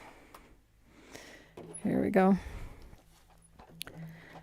So thanks to injection molding and the invention of polycarbonate, which our feet are made in part with polycarbonate still today, but they have extra stuff in them to make them even stronger, which is why the Creative feet are warranted for life. I didn't have it close enough there. Woo. So see, my vision is here to keep going around that curve. So that's a little history of the... So another thing I'm writing is my memoir.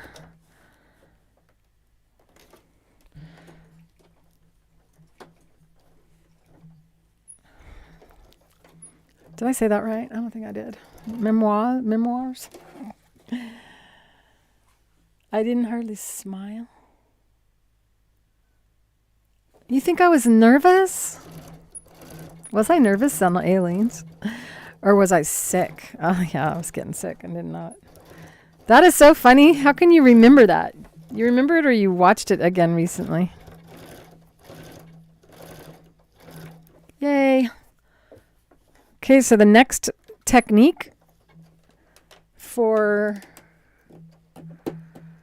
blanket stitch options. Let's see, cut the thread. First I'll give you a peek.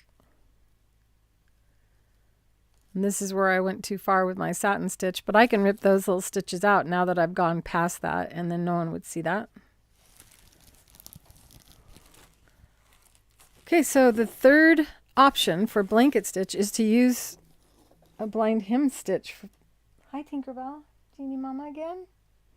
What's going on with you guys? She's like, it's almost 2 hours. Don't forget you have a time limit. I just think this is the most beautiful option for that. Don't you think?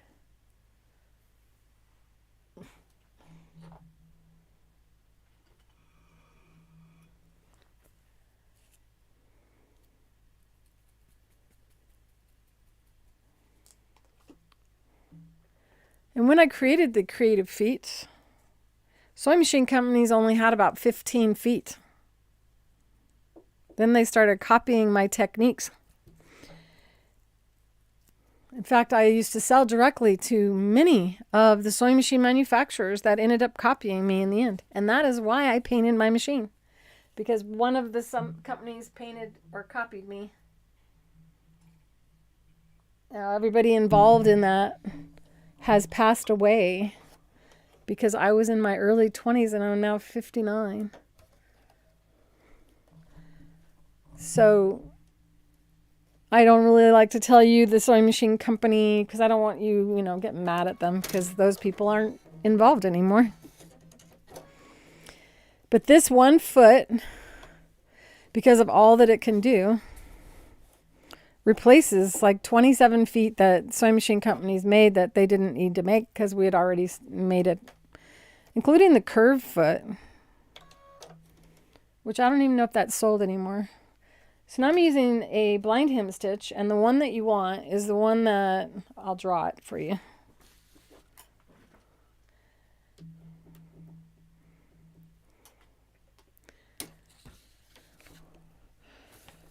I might do something else too. All right, so a blind hem stitch, where is it on the machine so I can draw it right? Oh, it's right there.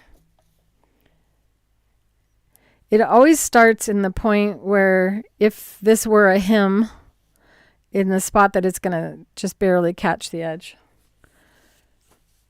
So it's always at the point of swinging. That's where your sewing machine will default to if you have a computerized machine. And then it does a few stitches in between and then goes up. And if you shorten your stitch length, you can bring it together so that it ends up being like that. And it ends up being a very dainty, the daintiest of all the options for a blanket stitch. So that is what I'm selecting, and I can't remember if this machine limits my ability or not. Not all sewing machines can go all the way to that 0 point. And it is the length that I am shortening. So this machine takes me to 0.2, which I think gives me a little gap in between.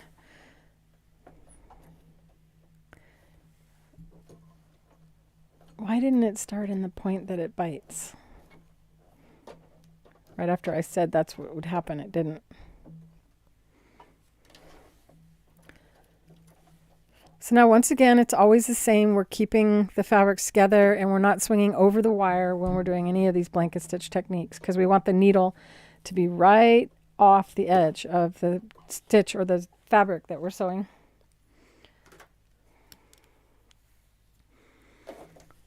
Elbows down, shoulders relaxed. It's not feeding at all. Go a little longer. Way too close.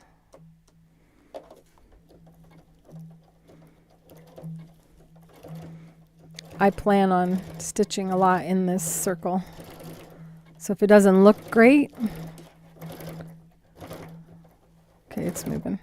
It also has to go up and over all of these stitches. So having a little bit longer stitch length is good.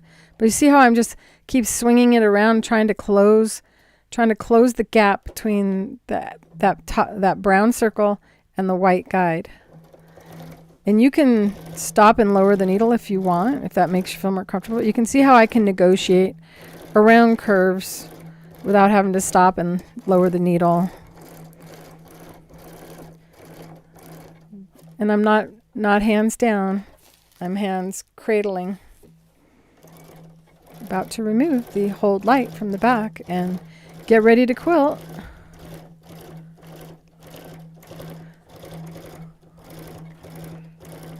It's a really pretty brown, but it's hard to see on there.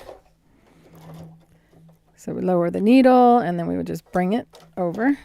So a few stitches, stop, lower the needle, always in the outside. Keep going. Bring the needle down in its outside swing, close the gap. This is a lot more relaxing, especially when you're new. You'll also get a better look. If you take your time, you'll have more uniformity as the stitches come around the curve. Otherwise, some of them could be at an angle and not quite as attractive. The throat plate or the opening in this machine is not needed. A lot of people think I use it because I need it. The reason I started using this machine is because they gave me the best needle threader ever. I do love this machine though. This is the Baby Lock Crescendo. And I believe they still sell it. A lot of times they retire a machine, but they did not retire this one. Can't remember how long ago I got it. So now I'm tying a knot. This is the foot that I'm using. Oh, no, it's not. Where'd it go? There we go. This one here. Satinedge, and it comes with adapters, the foot, and instruction booklet. It shows you what you read here. So you'll have the instructions to achieve those techniques. To learn everything, we do have a 208-page workbook and a 2-hour instructional video. Along with that, we also have this show every week, Thursdays at 2 Mountain Standard Time, Arizona. We don't change our clocks, so you have to know what time it is in Arizona on Thursdays. We already had this talk.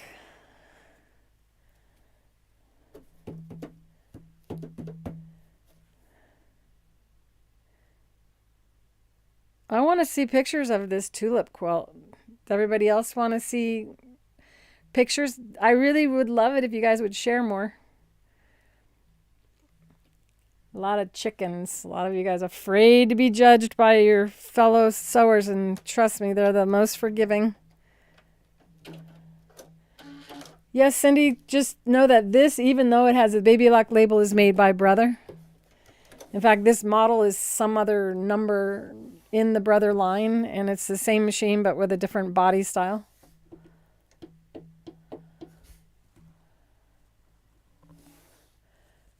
Take a picture of your tulip, and then there's so many options for applique. You would have to know ahead of time before you cut anything out. One technique is the needle turn technique, which we do with the Applique tools. And that you have all your edges folded under. In using that technique, you can do our petite machine applique, which is the tiniest satin stitch you'll ever achieve. And or you can do the hand stitch by machine, which I call invisible applique, which all of these are done using the Satinedge foot. So if you take a picture and you share it in school, honestly, it really is, what do you want it to look like when it's finished? So now I'm going to tear this off. I already loosened this much. We don't want to leave any of this in there because, well, it'll sound funny inside, but it's also like a waterproof area. So you can see it just tears away. It is an iron-on tear-away permanent stabilizer that's pretty noisy and full of static electricity. But I definitely want to remove it because I'm going to be stitching through it. So kind of crunch it to break its hold on the fabric. And I think we're sold out of these tweezers right now. Know that we'll be getting them in again. They're the best tweezers ever. And there are Applique tweezers made by Applique, imported from Spain. What is the name of what? You have a stem to applique. So stems, I've seen something. Somebody came up with these metal bars that are the size of your stem. And you can use spray starch and iron over the bar. So the bar, if you want your stem to be this size, you would just cut your fabric so that it can wrap around to the back, and then you wrap it over and spray starch and iron, and the bars are long, so you get a good amount. Another way of handling that would be the fast turn tube turners, and create a spaghetti strap like you would do spaghetti straps for a dress, and then cut it on the bias so you can curve it in any shape that you want. And you can use our liquid-based glue to glue down your stem so that you know it's right where you want. And you can use the invisible stitch, which is just a zigzag stitch, using the Satinedge foot. The technique is invisible applique. No matter how you get the foot, you get the instructions for invisible applique, which I have done a video on it. If you search inside of my channel for applique, ask me questions. That's what I'm here for. Go for it, Sue. Ask me. So the threads that I'm using right now is the lingerie thread on the bobbin, that white. And it's really hard to see it because it's lingerie thread. It's super thin thread, but it's stretchy and it increases tension automatically. In my Creative Feet Technical Guide and Workbook, I tell you what thread to use in the needle, what thread to use in the bobbin. I tell you what needle to use, what needle size and type. So that book is really important. It's the recipes for the techniques. This is the part I just wish I could blink and it would be done so that I can start quilting. This is easier to clean up when we do just satin stitch. So here you have a satin stitch and it'll just tear really clean away. But if you sew without having a stabilizer for the main body of your fabric, you'll have puckers all along the outside perimeter of your applique.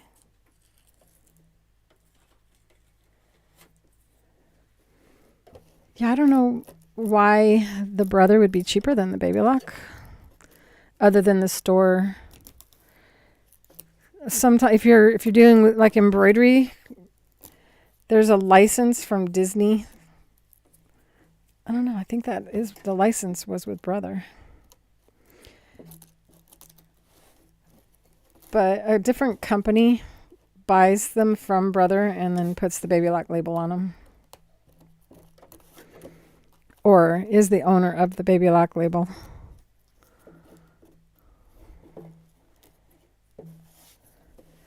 I can't lie about things like that. When I started in the industry, there were a lot of sewing machine companies that went out of business when computers came out. They just couldn't compete with Japan and the United States on computers. Bernina went through a really hard time on their first computerized machine. But they survived it. But, all right, that's enough talk about that. That's what a memoir is for. Hi, Ayako. Welcome. I haven't had a chance to even look at your email. In case you're wondering.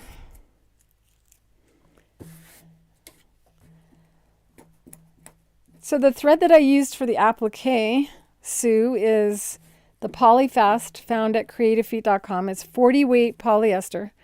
If you've ever worked with a polyester thread and spent a lot of money on it, and it's a beautiful thread, and you had all these loops on top and maybe some loops on the bottom, thread shredding up above the eye of the needle, some threads are too slippery, just too pretty, and they go too fast through the thread tension on the machine.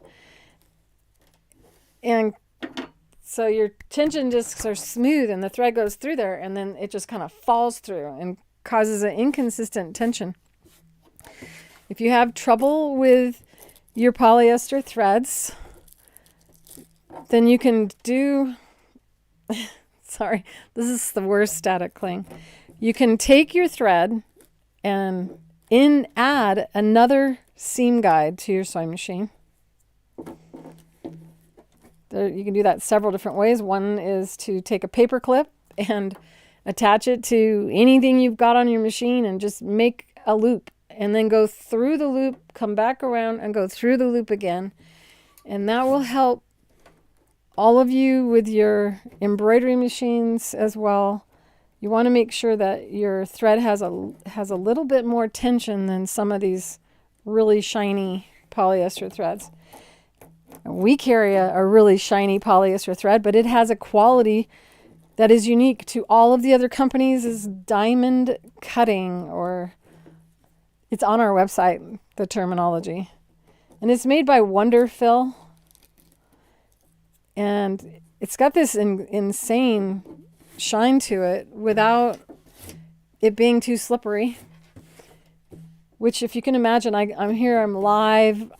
I would have to be hiding all my thread problems, but I can't because I'm not editing this video. I'm live with you right now. If you are on January 13th of 2022, you are watching me live on my Fabrically Speaking show, which airs every Thursday at 2 o'clock Mountain Standard Time. Our time does not change. We're Arizona time. Nothing's blurry.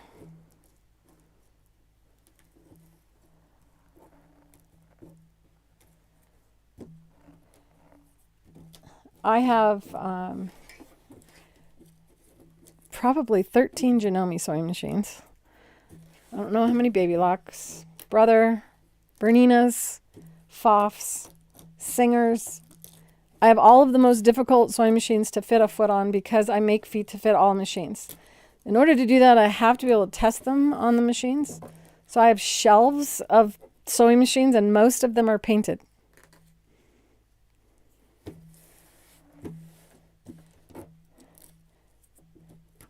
Well, isn't it nice that the lives are always recorded automatically? And it used to be that it would take like a whole day before you could watch a live right after it's done, but now it's almost immediate. You can start watching. The chat doesn't always come in right away. That may take a day or two.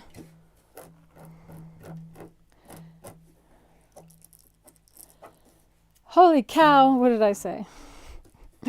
I love it because I'm ahead of your comments, so I forget what I said by the time you comment.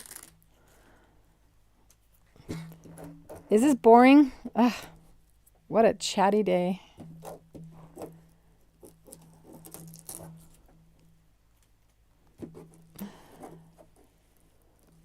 Oh, holy cow, because of the sewing machines I have. Yeah, I mean, so before I went worldwide with my feet, we were selling them just to our customers. We had a store in the San Fernando Valley in California called A American Sewing Center. And every once in a while, one of my old students will pop up and make me cry because we were very close and people were very upset with me when I moved.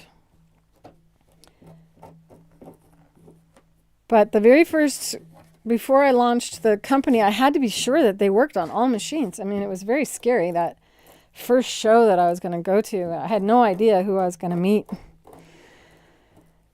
But I knew one thing, my word is very important to me. I'm the face of the company, so if I'm going to be standing in front of you, I'm going to say it fits your machine, it better fit your machine. The very first show I did, it didn't fit one company that just released their machine, and they came up to me. It was Elna at the time. The Elna, what was it called? It was back in 1989. They only made it for a few months. They messed up on that machine. They thought, we'll just have a snap-on only machine, and they didn't make it so you could screw feet on. So they stopped manufacturing of that machine pretty fast.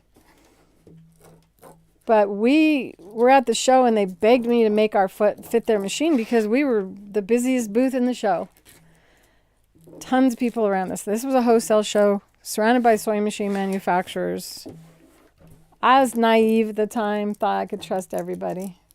But they were all going, how can we make her feet for our machine? But I did go back and immediately redesign the feet and made them fit that machine. And one of the companies that bought our feet to copy them copied the original design and instead of the new one. So, oh my gosh, too many stories today.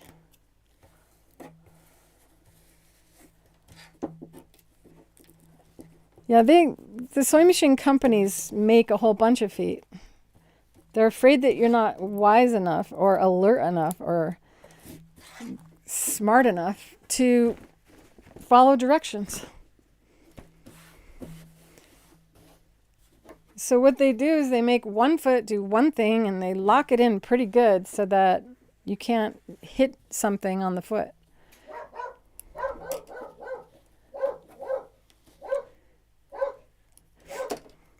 The Satinedge Foot is adjustable. Yeah, you can hit that pin, the guide on it.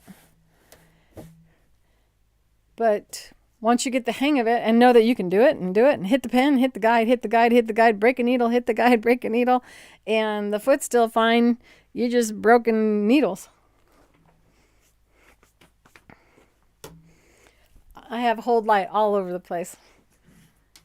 There's got to be a better way of getting it off your hands. If I had something that was kind of sticky, something that's not expensive and sticky. All right, now I'm going to get the Octi-Hoops out. I'm going to do a little bit on the Octi-Hoops because I'm dying to try this. What I wanted to do was do a little sunflower pattern on the black fabric.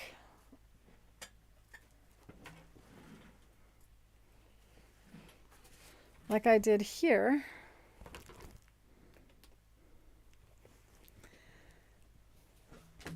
I just really, really like this, having these mimic or having the empty version of the Dresden plate repeat. So that is what I plan on doing here. Hi, Tinkerbell. What's up, baby? You little mama. You can use any technique that you like. The Octi-Hoops do come 3 to a set. Where'd she go? You want me to pick you up? Oh, she's gone.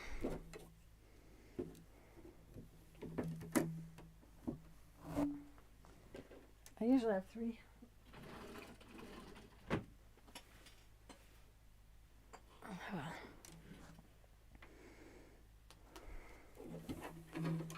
You get 3 to a set, and I have mine largest one occupied right now with some embroidery that I did a couple weeks ago.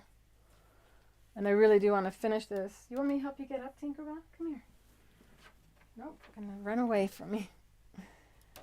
So this being the biggest, and then this the next one, and that. So you have 3 different sizes. That matches. This one doesn't match.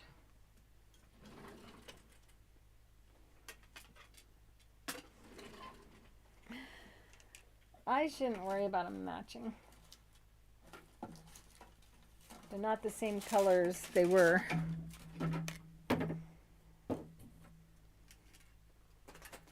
Okay, those 2 match.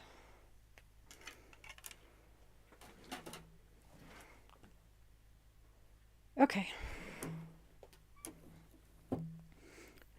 Before I start quilting, I need to put the backing and the batting on here, and I already have it cut. Are you guys shocked that I have something ready?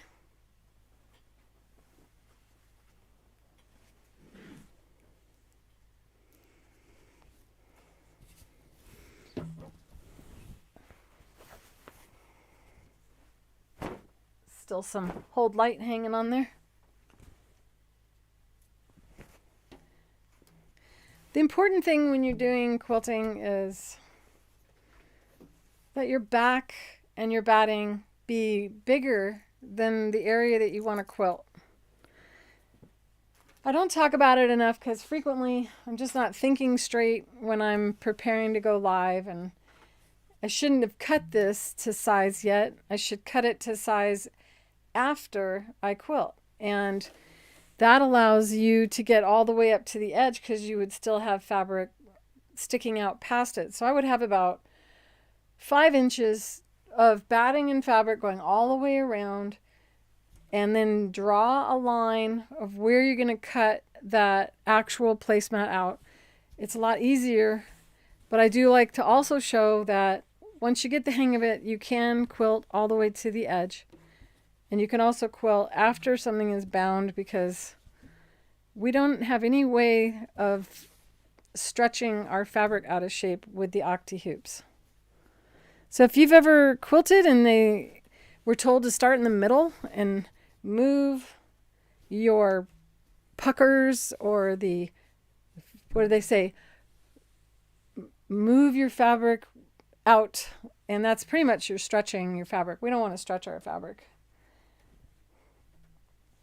What I'm doing now is trying to make sure my top and my bottom are lined up with one another, which is another reason not to cut it yet.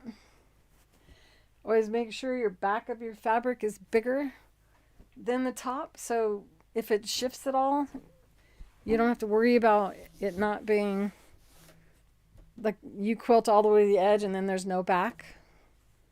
So I'm doing this all wrong. Don't do what I do. Do what I say.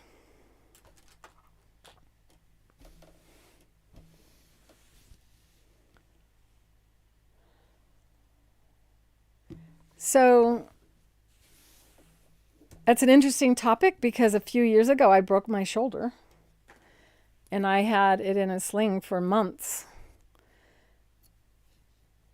And there were lots of videos that I published on my YouTube channel. They were pre-recorded. I was able to edit, and I had my arm in a sling the whole time. And we have had quite a few people that are blind and using the feet and the Octi-Hoops, which blows my mind. I used to say at a show, if you're blind, you can do the Creative Feet, but the Octi-Hoops, I wouldn't say that you can do that. And then I had a blind lady sitting next to me, and she goes, I use your Octi-Hoops and I'm blind. And I'm like, okay, fine. I stand corrected.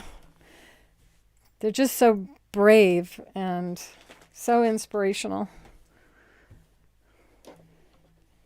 But the feet and the hoops take that two-handed sewing and make it not necessary. One finger guiding. I'm going to now stitch all 3 layers together, and it's going to help me to know whether or not I got my back lined up, so that I have a feeling it's not going to be right here. So what do you do to avoid your back not sticking out far enough? Cut it bigger. What was that? One of my Octi-Hoops. No wonder the dogs get scared. Stuff starts flying after a while.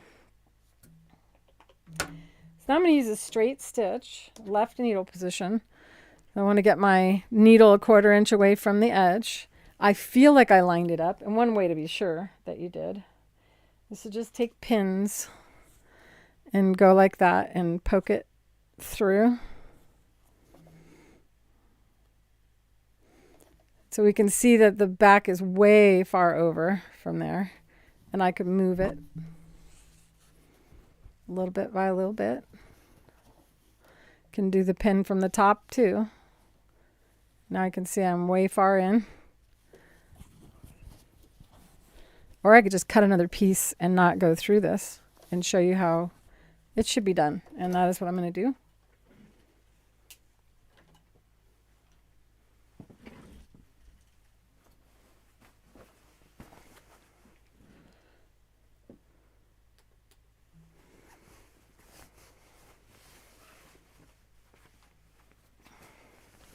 So we want it wider and longer than the actual top is.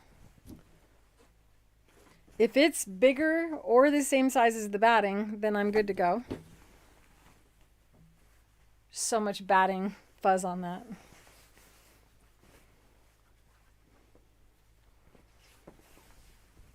Remember, never iron out your crease from it being on the bolt, and then you'll always know that that's the right side.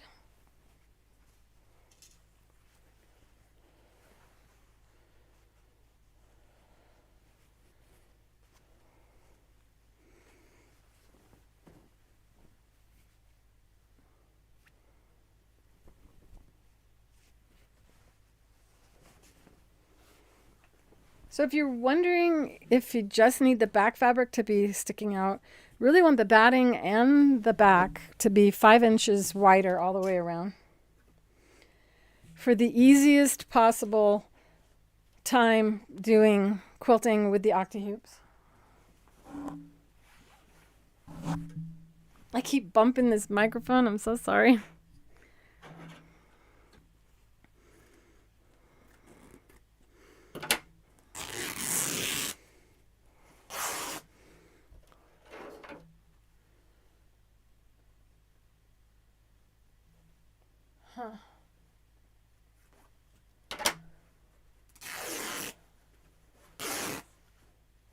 Should look while you're tearing.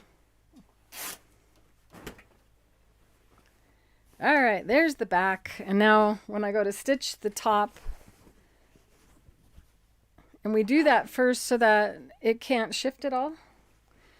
But what you're going to find is that if you use the bamboo batting that we sell at creativefeet.com, you will barely ever have anything shift on you. Once it's in position, it has a really high level of static cling, the batting itself. And it pretty much holds it in place. I had all that lint off of this top piece, but oh well. So right there, I'm all the way to the edge. Let's move it a little more.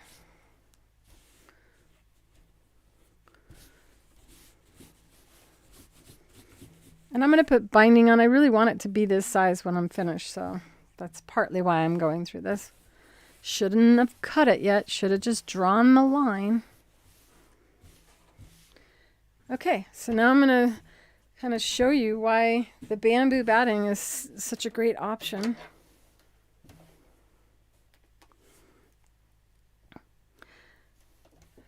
You've been watching me live, you know that nothing is holding these together. There's no basting stitches or safety pins.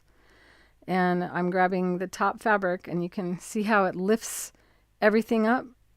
So the static cling, I think you can see it really well when I do this.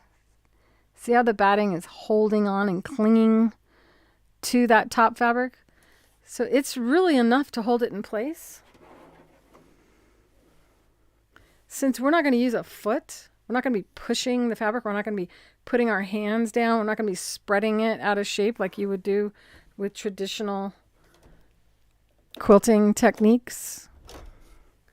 Use a long stitch length all the way to 5, which is my machine's maximum, and drop my tension down. Dropping the tension all the way down to 1. That's why you have 0 to 9 on your tension, so that you can drop your tension down to low numbers. Sometimes I go all the way to 0. This is a basting stitch. No spray. No, no, no. No spray, no fusible.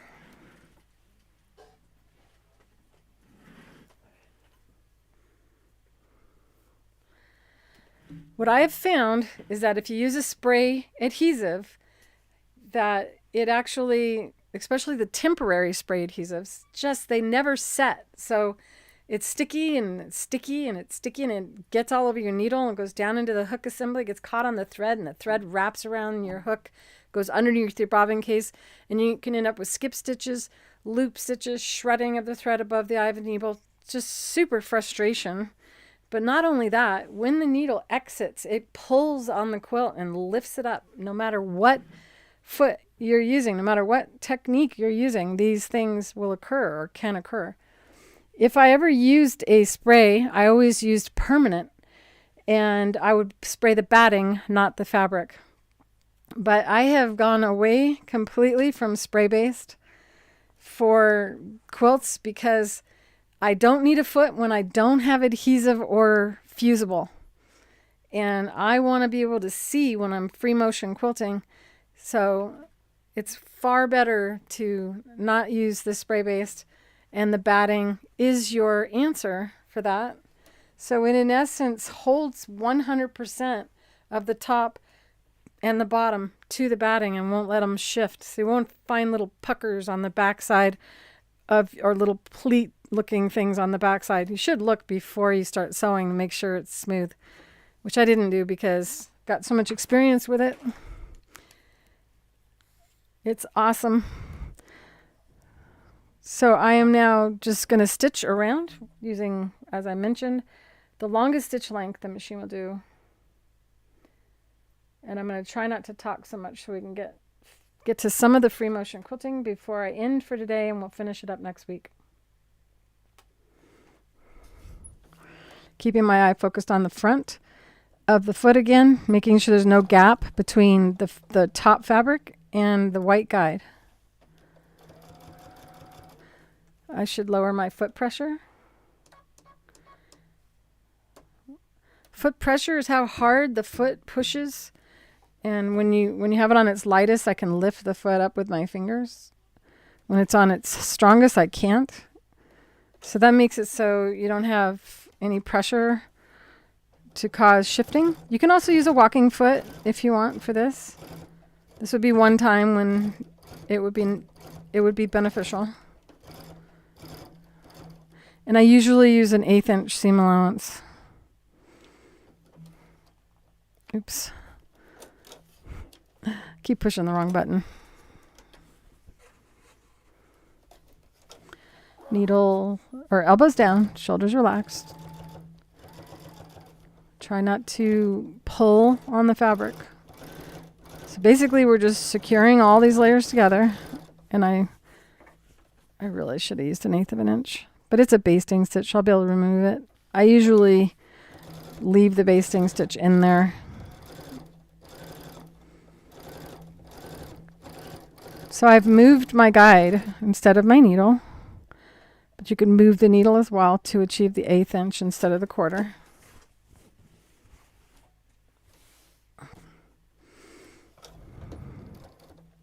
Keeping my eye focused on the guide.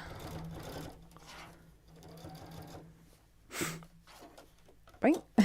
The pressure's so light, I pulled it out.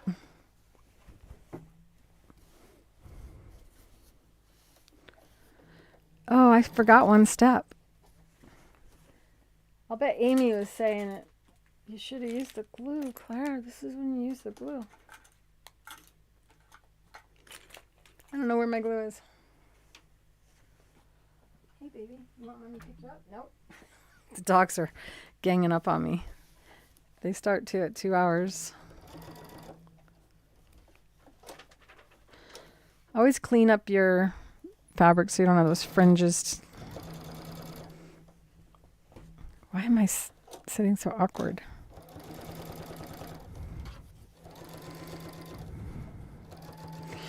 So if I use the liquid base, this fabric couldn't shift at all on the edges as I was sewing this. Which I have no idea where it is.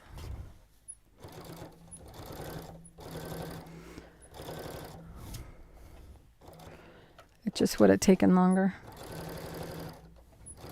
Could put my walking foot on. I think I know where it is. I barely ever use it.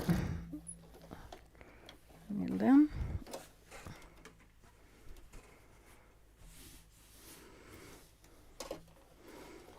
Another thing that makes it, oops, guess what I did, you guys. This is why I recommend the Quiltlets, so you don't do something like that. But I can cut this. Did I just mess? No, that's the back. See, the back is fine. I can remove that before I do the binding, and no one will ever know. Only you guys will know.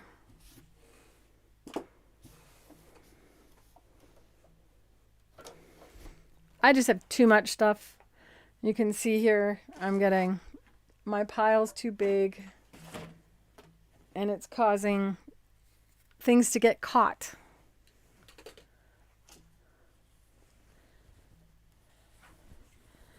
You would have used what? Oh, you would have used spray based? Oh, you would have used the glue. That's Amy, of course. She wouldn't have forgotten the glue.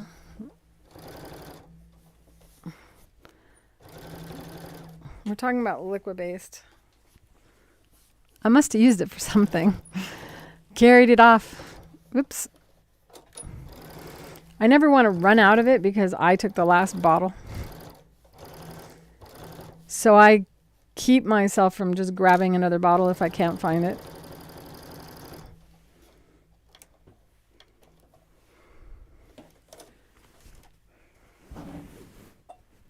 I found it.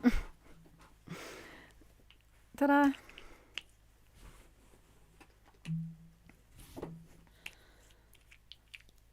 So you would just put drops along the outer perimeter. So I'm squeezing a drop on the batting and then wait for it to dry and it won't move on you.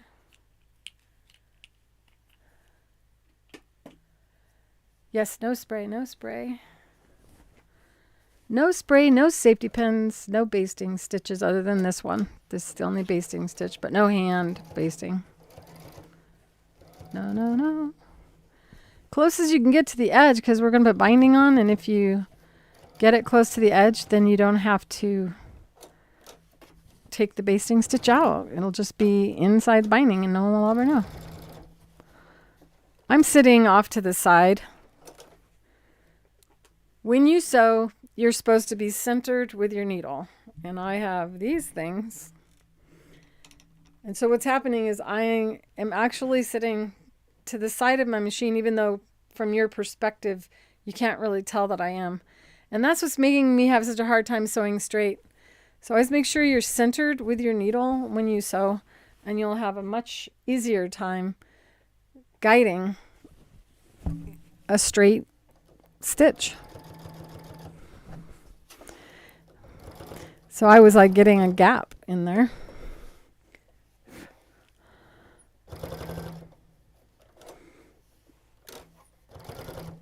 And I stretched it a little bit. So go ahead and use your walking foot for this, and you won't have any of that. Clear your table so you don't have a bunch of stuff stopping it from feeding.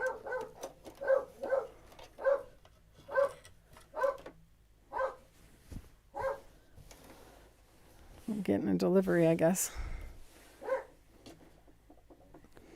He does not like the FedEx driver's truck at all. We're going to remove the foot. And I don't want to use the white thread in the bobbin.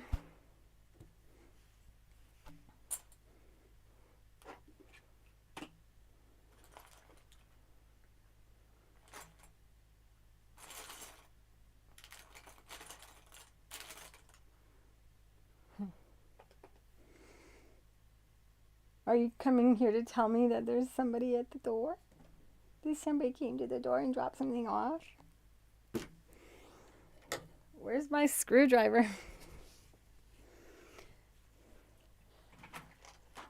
This is when it's really nice to have the Deco-Bob bobbins. It's just the right thickness to work with any of the weights of threads that you're going to use for quilting. And I had my screwdriver. Oh, there it is. If it was just a screwdriver, that would be great. But it's not. It's this little ring thing. How many of you lose your little screwdriver thingy? I'm going to remove the foot completely. And the assembly. If you have a Bernina machine, you have absolutely nothing there, not even the post when you take this off. You can take the nut off as well. Just make sure you know where it is going so that you don't have trouble finding it. It's a good idea to tighten your needle whenever you sew, just a little bit, not too tight. You don't want to break that screw off. You can actually break that pretty easy with a screwdriver.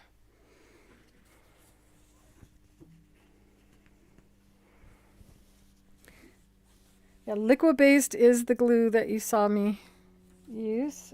You can find it under supplies at creativefeet.com under products and supplies. I'm going to cut this mess up thread out because if my needle goes there, I could break a needle because I'd be not suspecting or not expecting there to be extra layers. This is the bobbin. So if you cut your bobbin thread about every inch,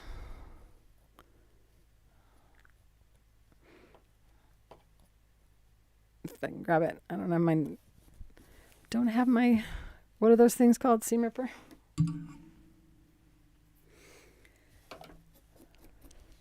Whoops, sorry.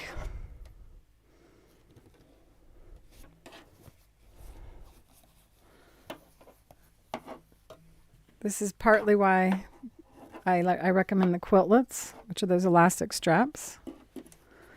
So that when you have an extra large piece, you can roll it under and control it.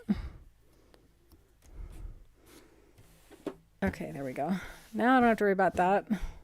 Did I do it again? I did it in more than one spot. No wonder I was having trouble sewing straight there. Who's teaching this? You know what this is? Your screwdriver was missing for a year, Carlene. This is because at 2 hours, I stop. 2 hours is my limit before I start getting pretty bad. And I'm at 2 hours and 30 minutes almost. But I want to do at least one sunflower.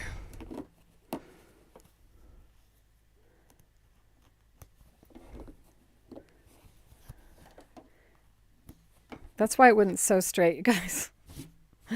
Because I had the fabric folded under. Well, no wonder. Like the Satinedge Foot usually, no matter what, I don't end up with that. Sit straight. Make sure that you're centered with your needle. cut your threads off. If you tear your fabric, make sure you clean it up so you don't have long pieces of thread bothering you. What else can I tell you to do that I didn't?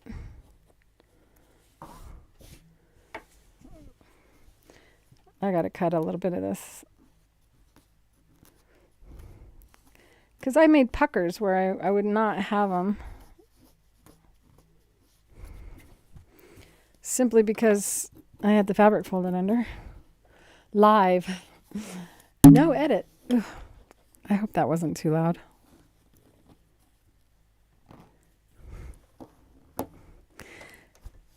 This is definitely one of the most common things people do in free motion, especially embroidering towels, and is to accidentally get it underneath. Now, if we have that happen with the hoops, that's a real bummer. It's so important and such a relief to know you have all your long pieces. I didn't do this on purpose, but nothing better than showing you mistakes. Learn from my mistakes. Honestly, I have a seam ripper, but I use it so rarely I'm trying to think of where I might have put it last.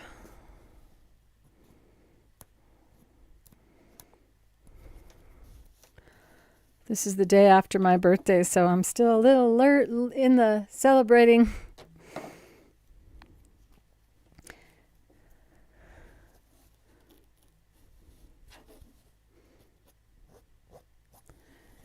Remember that today is January 13th, 2022, and I turned on a coupon for you guys at creativefeet.com. This coupon will expire on the 16th of January 2020. Oh, that's the glue. I'm like, why isn't the thread coming out? There we go.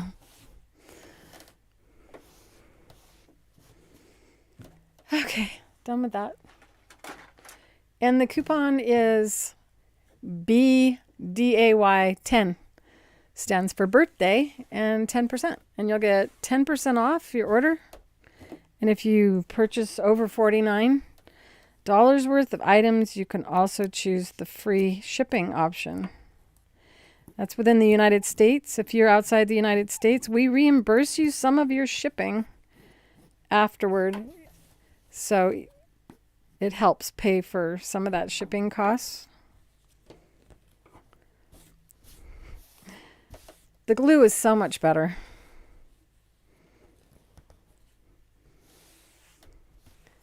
All right. So now I'm going to roll my side up here and put my elastic straps on here.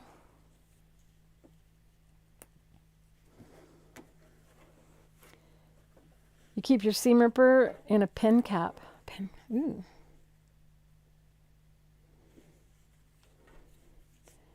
Pin cap.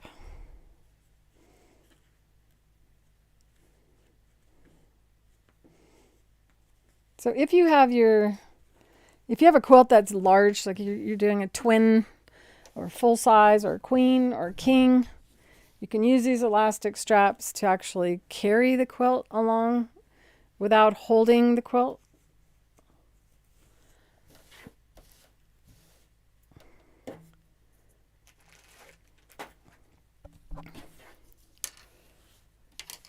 But I'm doing this mostly so that I don't do what I just did all over again, free motion.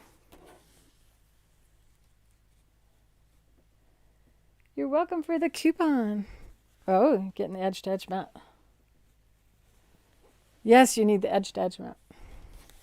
If you're going to do the inking or fabric painting, this is the cutter pillar.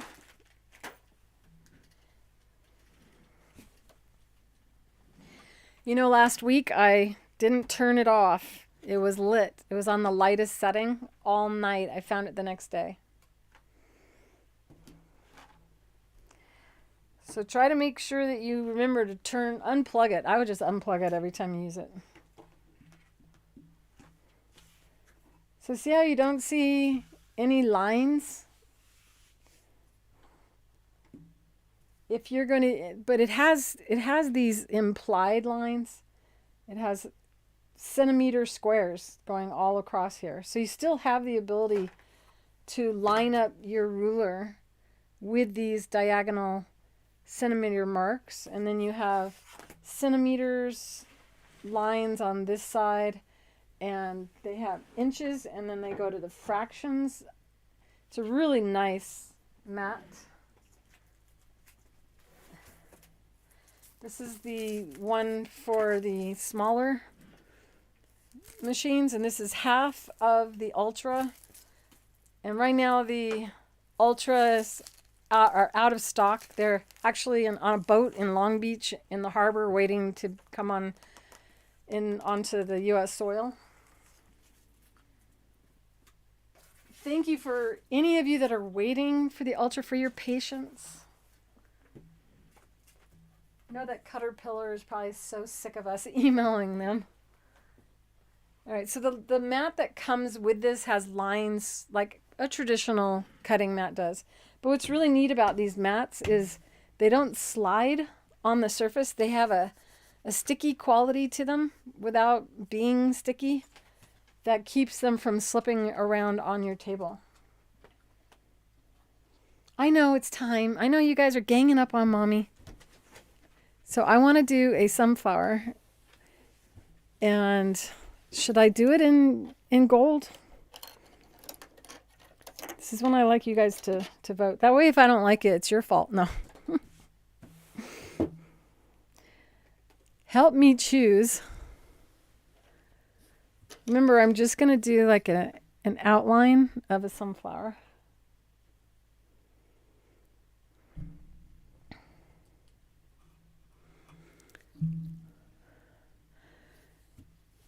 And I do want this to be what stands out the most. This will be really contrasting. This one kind of will drop in.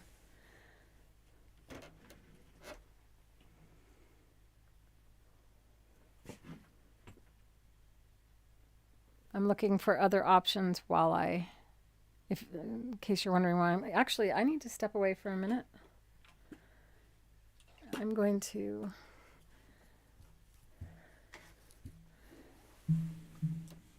have you guys look at this and try to figure out which color. Post your answer. And get ready because I'm going to have the music play.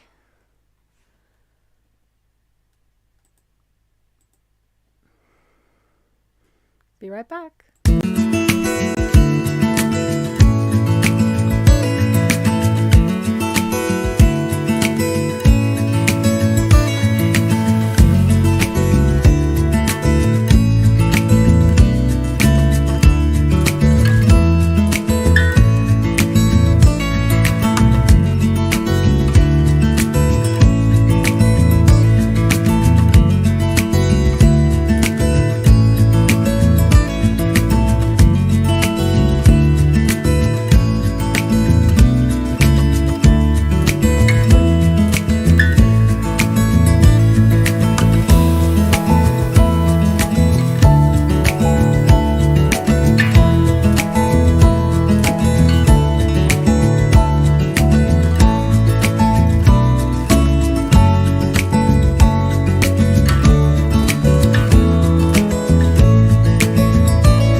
I see. I'm still learning. Okay, so here's the thing. I'm tempted. I just think I'm going to like it more. And this is going to be the binding. I'm going to have this be the biggest part of the binding and this be the piping. But it's not going to be real piping. It's going to be faux piping.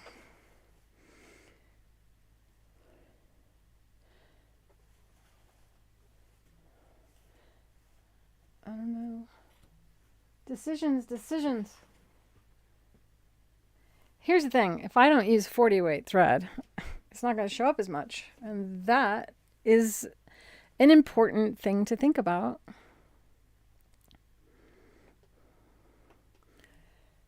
So I can use the Deco Bob, which is 80 weight, or go all the way to the Invisifil 100 weight, and then still have the benefit of the color, which is what I did on both of these. So this will help you see and understand better. Each one of these circles, or also known as pebbles, is actually stitched around twice.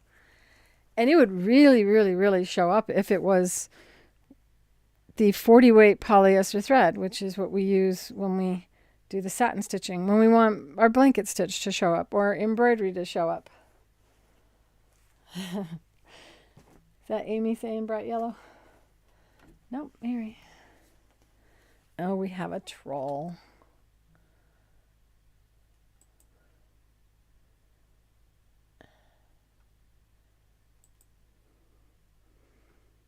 Took a while for a troll to show up, unless they showed up and I didn't know. All right, so this is all Invisifil, even these flowers. I went around them twice. But they're such a contrasting color that they show up more. Yeah, that's what I think. But you know what? It may be that this may be Deco Bob, these flowers. I don't know. But I can tell you this much. If I use these, it's going to really show up. And so I'm not using any of these. I'm going to use either the Deco Bob or... And these are all PolyFast. So these are all 40 weight.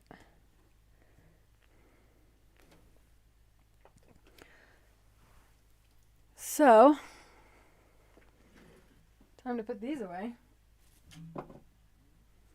And the Deco Bob, I believe, comes in 36 colors.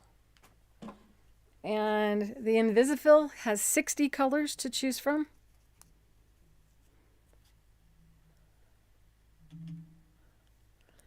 Where's the foot? I got things stuck on things.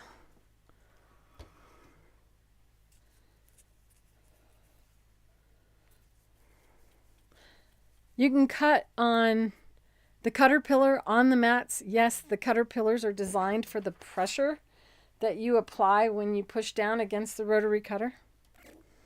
Yep, yeah, that's one of the most exciting things about it. And foundation paper piecing is easier.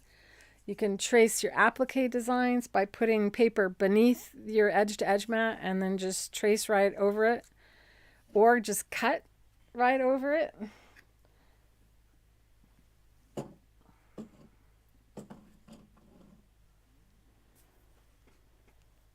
I have the bobbins. That's probably the fastest way for me to move forward on this. What'd I just do with them? They were here. Oh, there they are.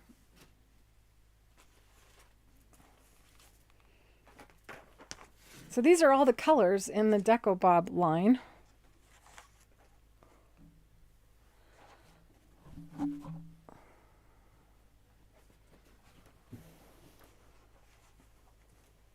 I don't want to wrinkle these. I just ironed them. Got it all ready to cut into binding.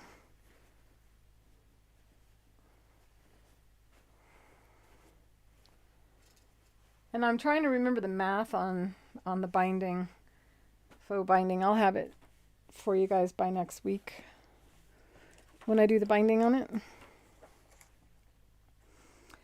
I know one of you said bright yellow. Should I do that?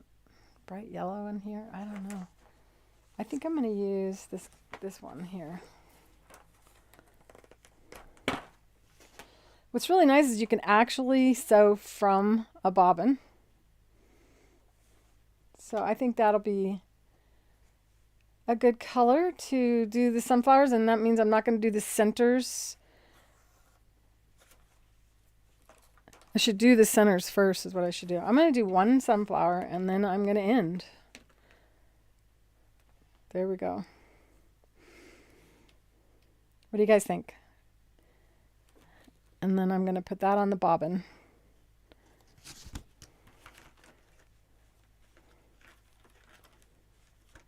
Close. I love that set. Here we go. Okay, so I practiced for one of the projects that I did, which was a book cover, and I inked it, but I inked it kind of messy, and then I doodled over the inking and refined it.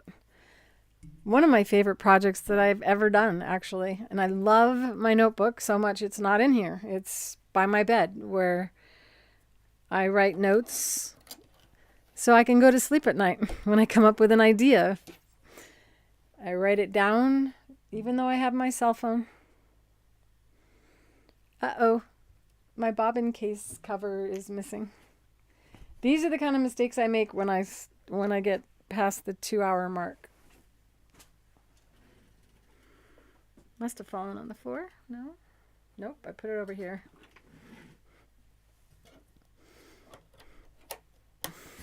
Wrong one. That's the one I want to sew with. Yeah. Only going to do one sunflower, and then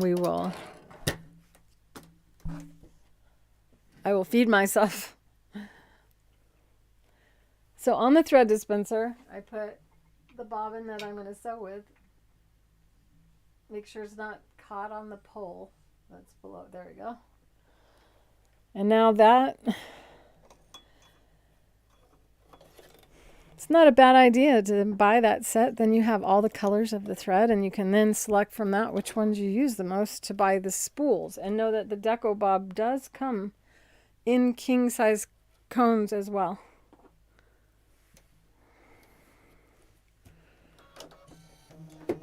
I can't wait to do the drawing and find out which one of you wins today's giveaway. It's been a long time since I did a giveaway.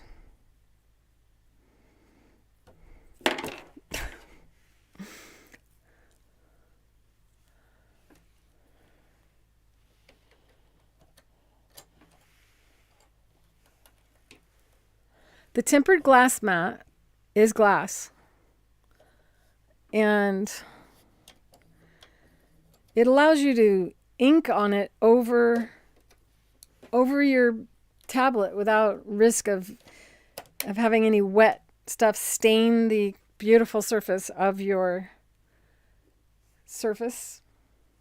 And you can also iron directly on it, so you can use hot on top of it as well. And say you don't want the lines. Hi, Tinkerbell.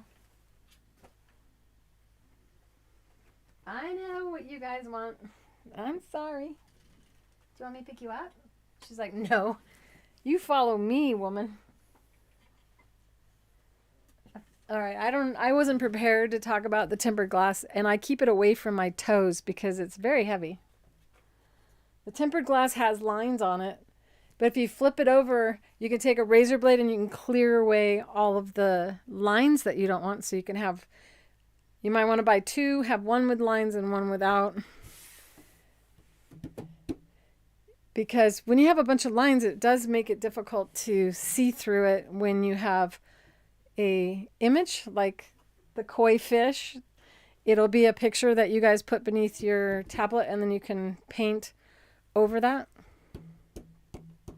Welcome back. My live chat over here is stopped. Ooh, somebody's got a really cool art project. I follow other artists. All right. We got the yellow thread in, even though I wanted the other one in. I'm going to do it how you should because... Uh-oh. Oh, that's right. It's a bobbin. It's a bobbin.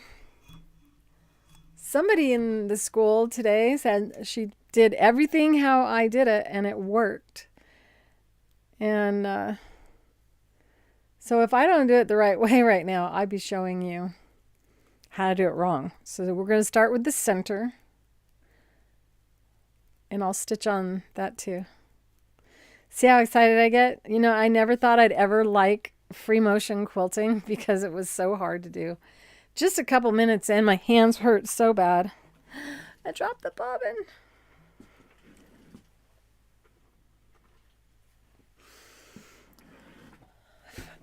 Two and a half hours in, I become butterfingers and loopy. I don't have a shake today to go longer.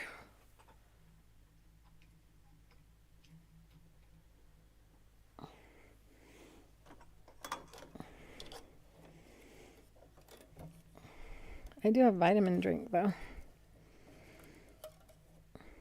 Come on, there we go. That's how I hold the thread as I thread the machine. That way it doesn't get tangled during the threading process. It's a good habit. The beautiful needle threader.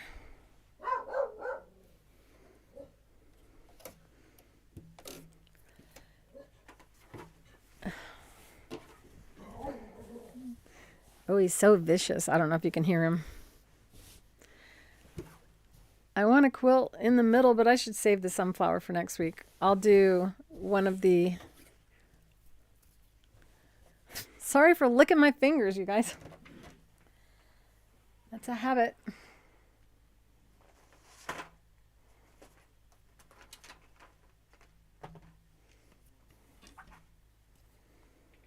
Put my scissors away.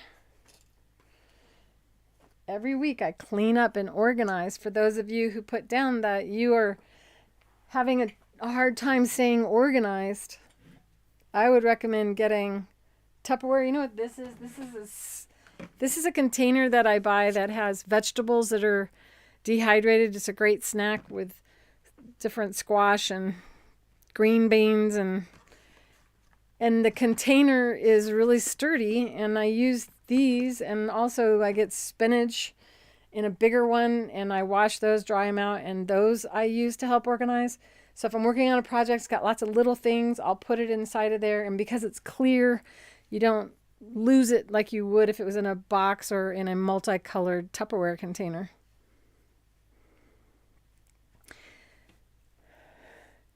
Thank you everyone for the birthday wishes. Yes, my birthday was yesterday, so we have the same birthday. I hesitate to say my birthday, but it's out there. I'm already in the public. Okay, so we have 2 of the 3 frames. The next size up is bigger, and these are the 2 that I use for quilting. The reason I do is because my hand, this is the best size for my hand size. Because what we do when we quilt with these is we use this little handle to steer. And when you do, you put your hand down and you move just your fingers instead of putting your hands down and moving your whole body or lifting your elbows up and pushing down.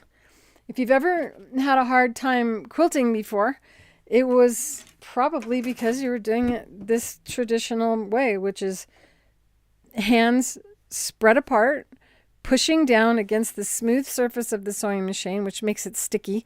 Think of your sewing machine as the hood of a VW car, and you're wearing your Daisy Dukes, and you try to slide across that, and instead of sliding, you get stuck.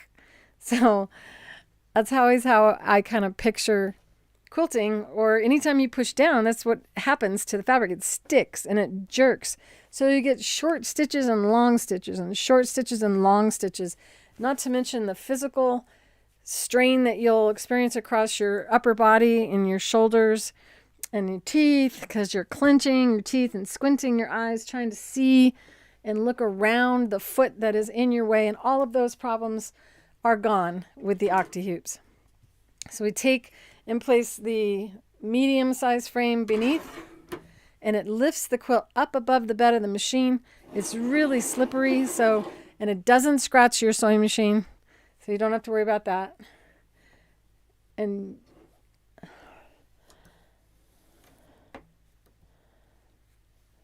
you might forget what kind of threads you're collecting. You mean the brands? I recommend that you put your bobbin. I have these thread racks. You can't see the whole rack. If you have a thread rack, you put your bobbin on it so you know that you have the same thread. And if the label pops off right on the inside of the spool, which one it is, what number it is as well. Thank you for the birthday wish. Hi, Claire. Is that Claire? Are you the one that I'm remembering?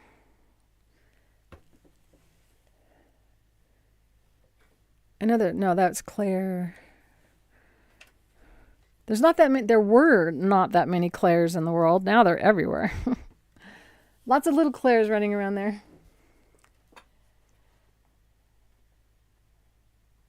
Oh no, you don't cut directly on the glass. You can trace and ink and iron on the glass. You cut on the pads, on the mats. I'm gonna have to do another tutorial on those, huh? I do have an instructional video on, or a box opening. I was gonna do it for the Ultra. Just thought it'd be better to wait until they're in stock.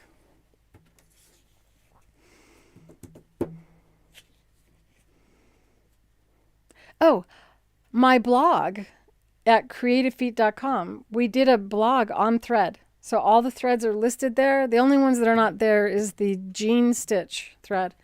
But all the rest of the threads are listed there with all their different uses. So you could go there and print that out and have it in your sewing room, or put it in your Creative Feet book if you bought the book, which I had that out and I don't know what I did with that. So the book is a binder so that you can print pages out and insert more pages into it as you move along. All right, I can't keep doing this. Gonna have to stop at some point.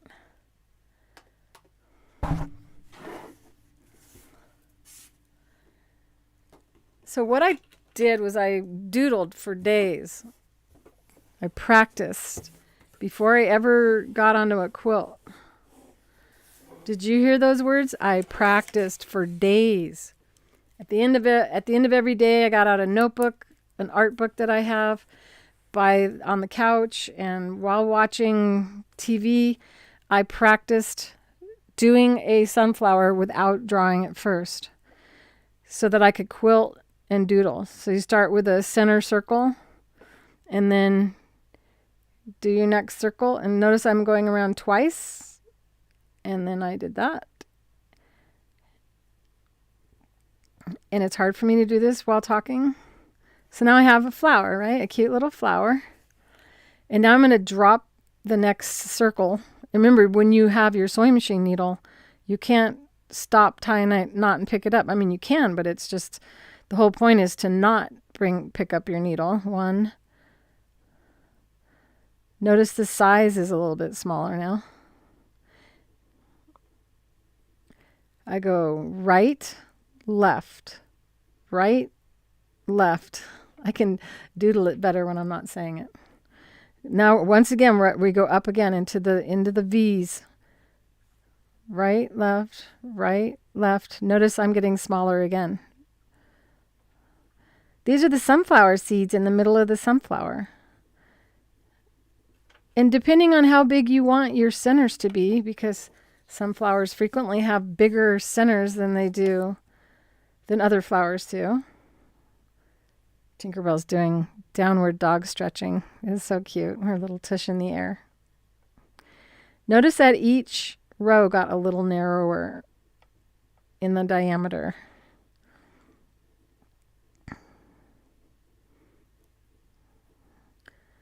Okay, then from here, then I did this thing. I went, okay, so there's three circles. I went like this. 1, 2, 1, 2, 3, 1, 2, 3, bringing the point above the center one. See how I messed up? So I should have gone there. So you look for the 1, 2, come up halfway, come down. 1, 2, 3, find the center one, come up and go down. 1, 2, 3, go to the center. No matter if it's bigger than the last one, doesn't matter. 1, 2, 3, come up to the center of the middle one, come down. And this is how I started. And it mathematically tends to work out. Then I did 2. I think I might have done, yeah, I think I did 2. Whoops. All right, so notice how bad I am on paper. This is actually physically hurting my joints. You can see I got kind of like a white knuckle thing going on. On a quilt, you don't have any downward pressure. And then you could come in like this and come up, come down. So I have to kind of choose what I'm going to do before I start.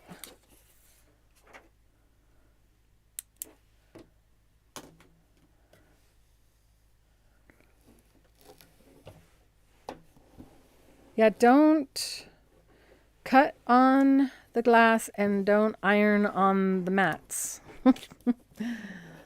And you'll be good.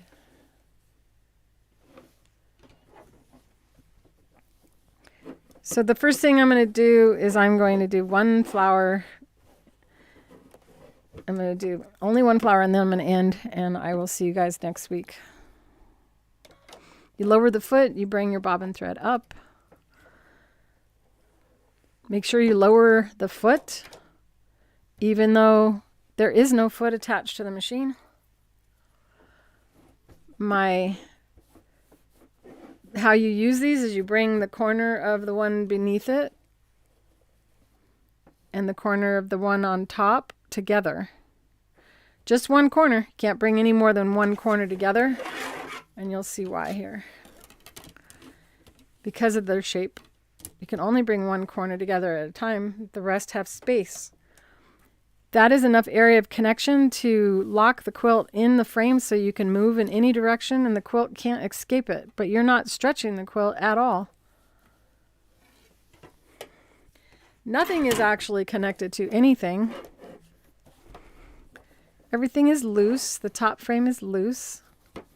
The bottom frame is loose. The quilt is loose. Nothing is secure, and everything works. You just gotta open it and try it. Wear your glasses if you need them. So I'm gonna start by doing what I just did on paper. Start with the center circle first. And honestly, reduce your speed control if you have it. And go around every circle twice. Then no one can tell where your circle started.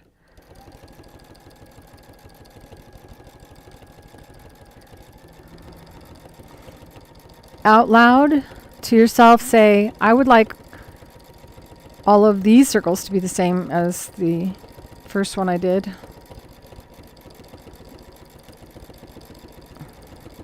And you're instructing the autonomic part of your brain, which kind of takes direction from you. So if you're sitting there telling yourself out loud, I'm never going to get this, I'm never going to get this, I'm never going to get this, well, then you'll never get it. But if you tell yourself, I got this, I can do this, then you're going to get it. As long as you open it up. Remember, we're now going to drop the circles into the V, and they're going to get smaller. They don't have to get smaller though. It's just what I started doing when I doodled, and it seemed to work. I was trying to make it so that I could teach you guys. Know this, it is so much easier for me to do this when I'm not talking to you guys. So this is a lot worse than I would ever do by myself. Simply because it takes 2 different parts of the brain. One to create, one to teach. So that's why I labor to talk when I'm actually sewing. But you can see how that's building into a nice center. I don't know if you can see, the black is definitely more challenging to look at. And you just scoot the frames to move. I got so much in front of me.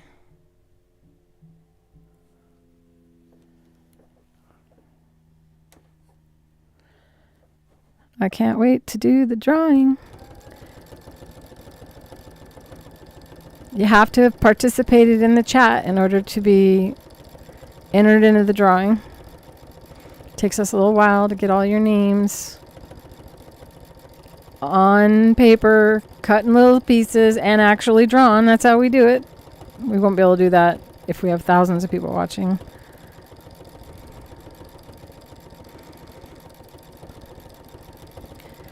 Ignore the sewing machine needle. Think of where you're going. And you can see I can just keep going around. And because I started with a center circle, it ends up round when you're done. I'm going to go one more time around. And go as slow or as fast as feels comfortable for you. You're the one who decides how fast the machine should run. If you have always had it in your mind that free motion should be done fast, you need to have a new talk with yourself and say, I can go as slow or as fast as I want. In fact, you shouldn't sew faster than your eyes can focus.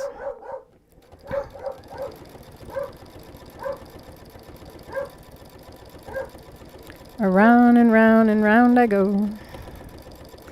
I'm about to change to the yellow.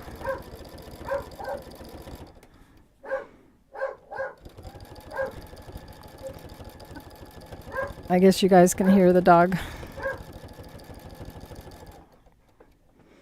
Okay, tying a knot is just like do a few stitches really close to one another. And then since I'm going to start there, I'm going to cut my thread and leave my bobbin thread secured and switch to the yellow color bobbin. Simply because I don't have the spool of thread out. I need to bring more Deco Bob spools in here. I do really love it. What's cool is because the thread is so fine, see how little thread came off that bobbin? You wouldn't even know I used it, and I did all that stitching with it. Your dog is growling at my dog. That's so funny. You can write on the inside of a cone. See this? So this is where I would write the number on the sticker right away, because these stickers pop off.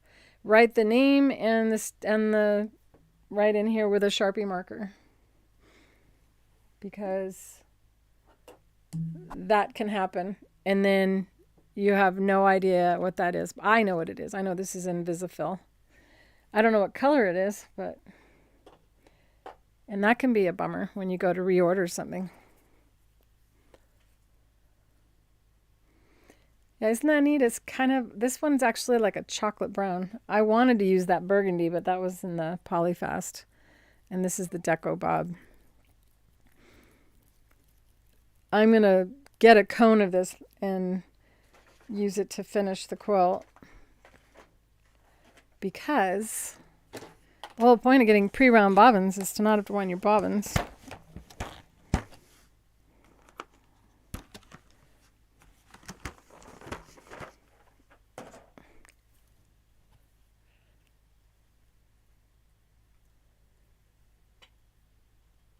Amy's been chatting this whole time. She must be feeling good enough to chat.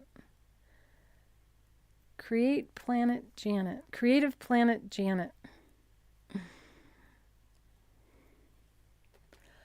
Hello, everybody.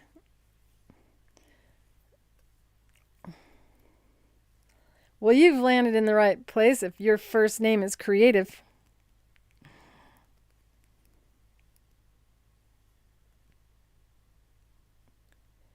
I'll help you with that, Ayako. If you guys ever want to add or alter your orders, it's real easy for us to do that. But I don't usually, oh man, I didn't turn off the phones today. I generally do not have the phones on, and after the show, I end the day. And then I can call you tomorrow if that works out for you. Because you and I can talk.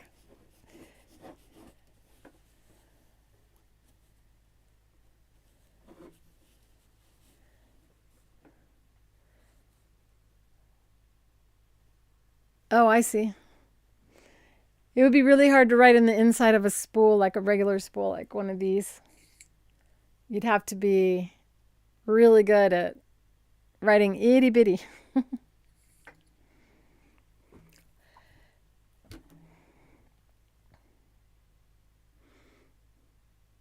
Now, I'm thinking that the way that I did the sunflower on the paper, I don't like with this sunflower.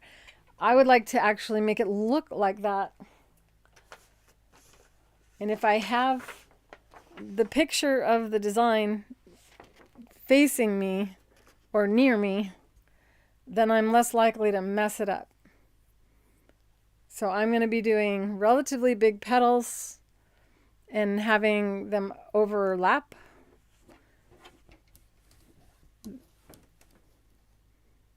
We'll see how it goes.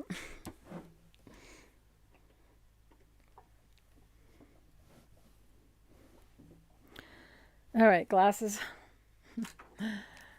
How many times a day do I say, where are my glasses? Lower the foot. I didn't cut the bobbin thread, or did I? No. So I don't need to bring it up. But I do need to secure this with a few stitches in place. By the way, if you're wondering if my feed dogs are down, they're not. I completely forgot to lower them, which is not at all uncommon for me. I will do one petal now that you know the feed dogs are down, and then I'll lower it for the rest of it. For those of you who want to see that you can lower it. I think I'm going to follow the rule of 3 circles and come out and come back. Now these petals are supposed to overlap one another.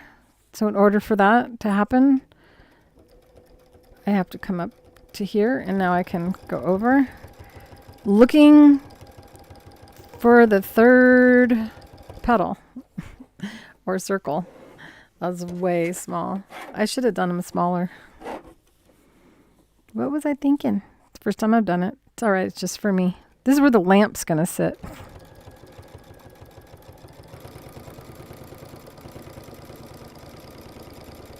I just got to be quiet while I do it. I hope I didn't make it too big where I'm going to run into my sunflower. Okay, so I can't think it through sideways like this. So I'm going to spin this around. What can happen is you can end up making your petals gigantic on one side if you don't spin it around. But you can, because there's no foot. And now we go back up again. And then I'm finding the center of 3 circles, and I'm heading, so I'm not even looking at the needle. I'm heading to that 3rd circle. It's not perfect because I didn't have a sketch, and I'm talking while I'm sewing.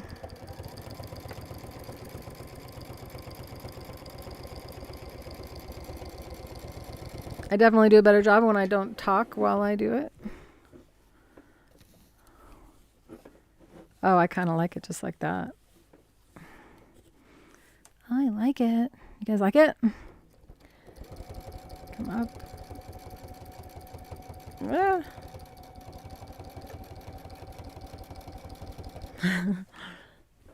Oh well.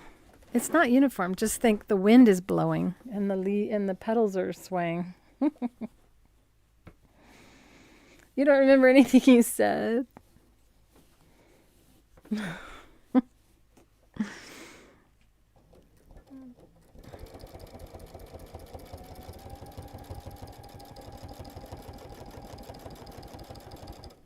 Well, if you got the Omicron, it's the better one to get. I had Delta, which was awful.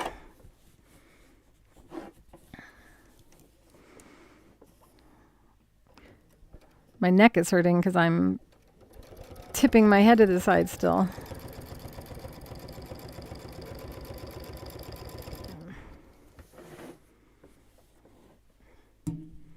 I usually move the mic up when my head's getting in the way. You're seeing my hair. Sorry, everyone.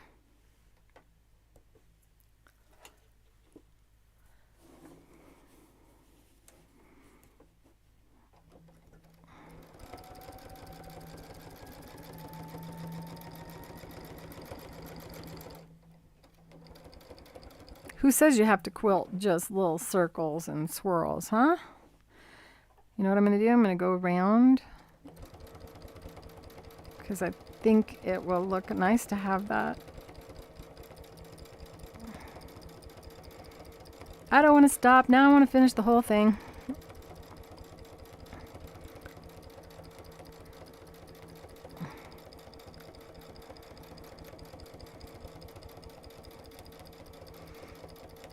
I forgot to lower the feed dogs still. All right, let's try that again. Now they're down.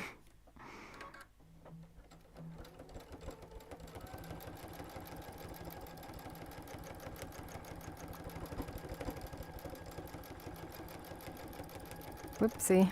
Oh well.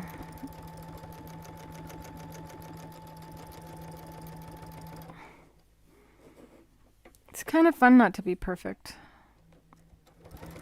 It's a lot more relaxing if you're not expecting perfection. And those of you who are thinking that my stitches are all perfect, they're all the same size or whatever, they're not. They're just my stitches and not yours, so you're not as hard on your criticism. All right, that's enough of that. That's cute, I think. What do you think? That's good enough. So I'll do several more of those. Put one here, put one over here. The lamp's gonna sit over here. And this is what's gonna really show up, and I will do some circles like I did here in the center of this next week.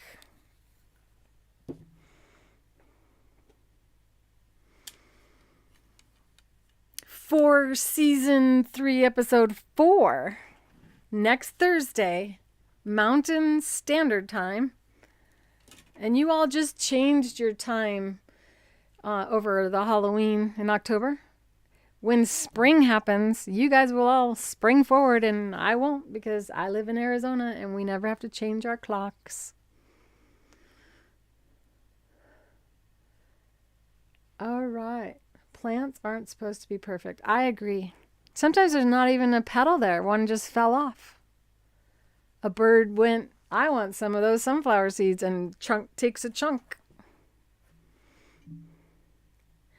I will take some pictures and post them in the school in the article that I created, because I can edit my articles. And as soon as I have time, I'll be moving or adding links inside of the group for Fabrically Speaking Live so that you can access all the videos in there. And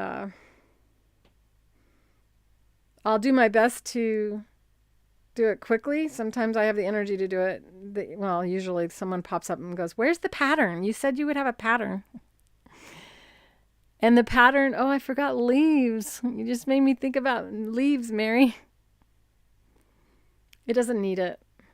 See, we're not supposed to take away from the main flower anyway. It's supposed to kind of fall in.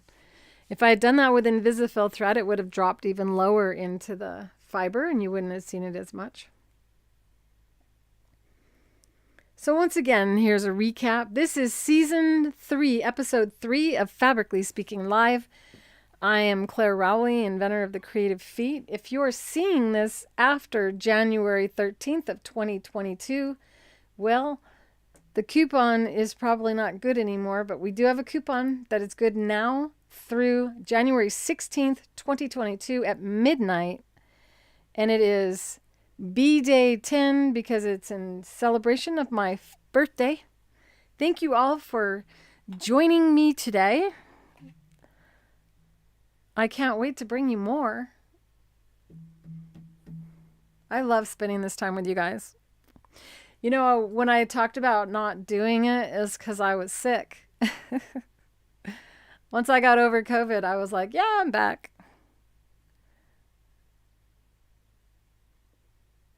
32 days sick.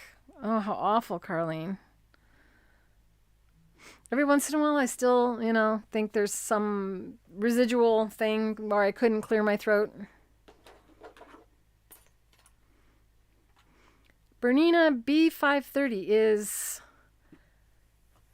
set up an embroidery in it. Is not designed to set up an embroidery in it.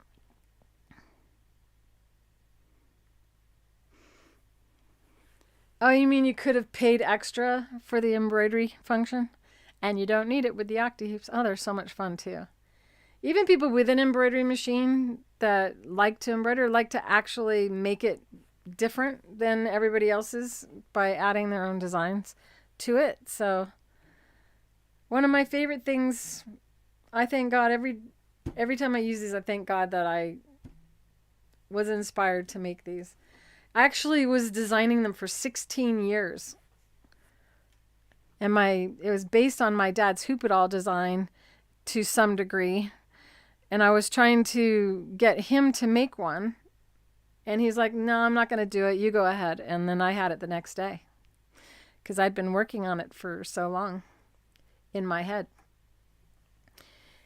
And with that, I can keep going, can't I? What time is it? Oh, 5:30. I'm an hour and a half late from stopping. If you like this video, go ahead and smash that like button, as the cool people say.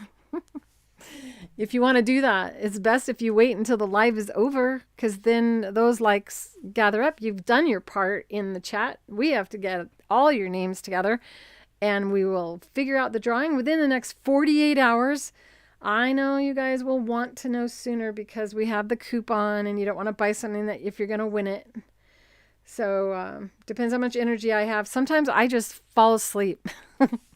I sit down, I make dinner, I sit down with the dogs, and then I just go to sleep. So if I feel pretty good today. We'll see. We will try to do the drawing tonight so that you guys can do your shopping.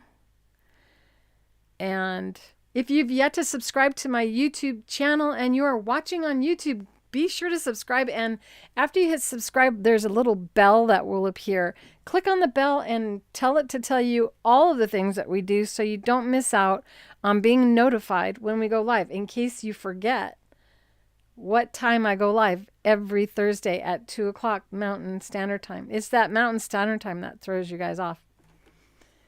And next week, I'm going to finish this off. So this will be a 3-part series.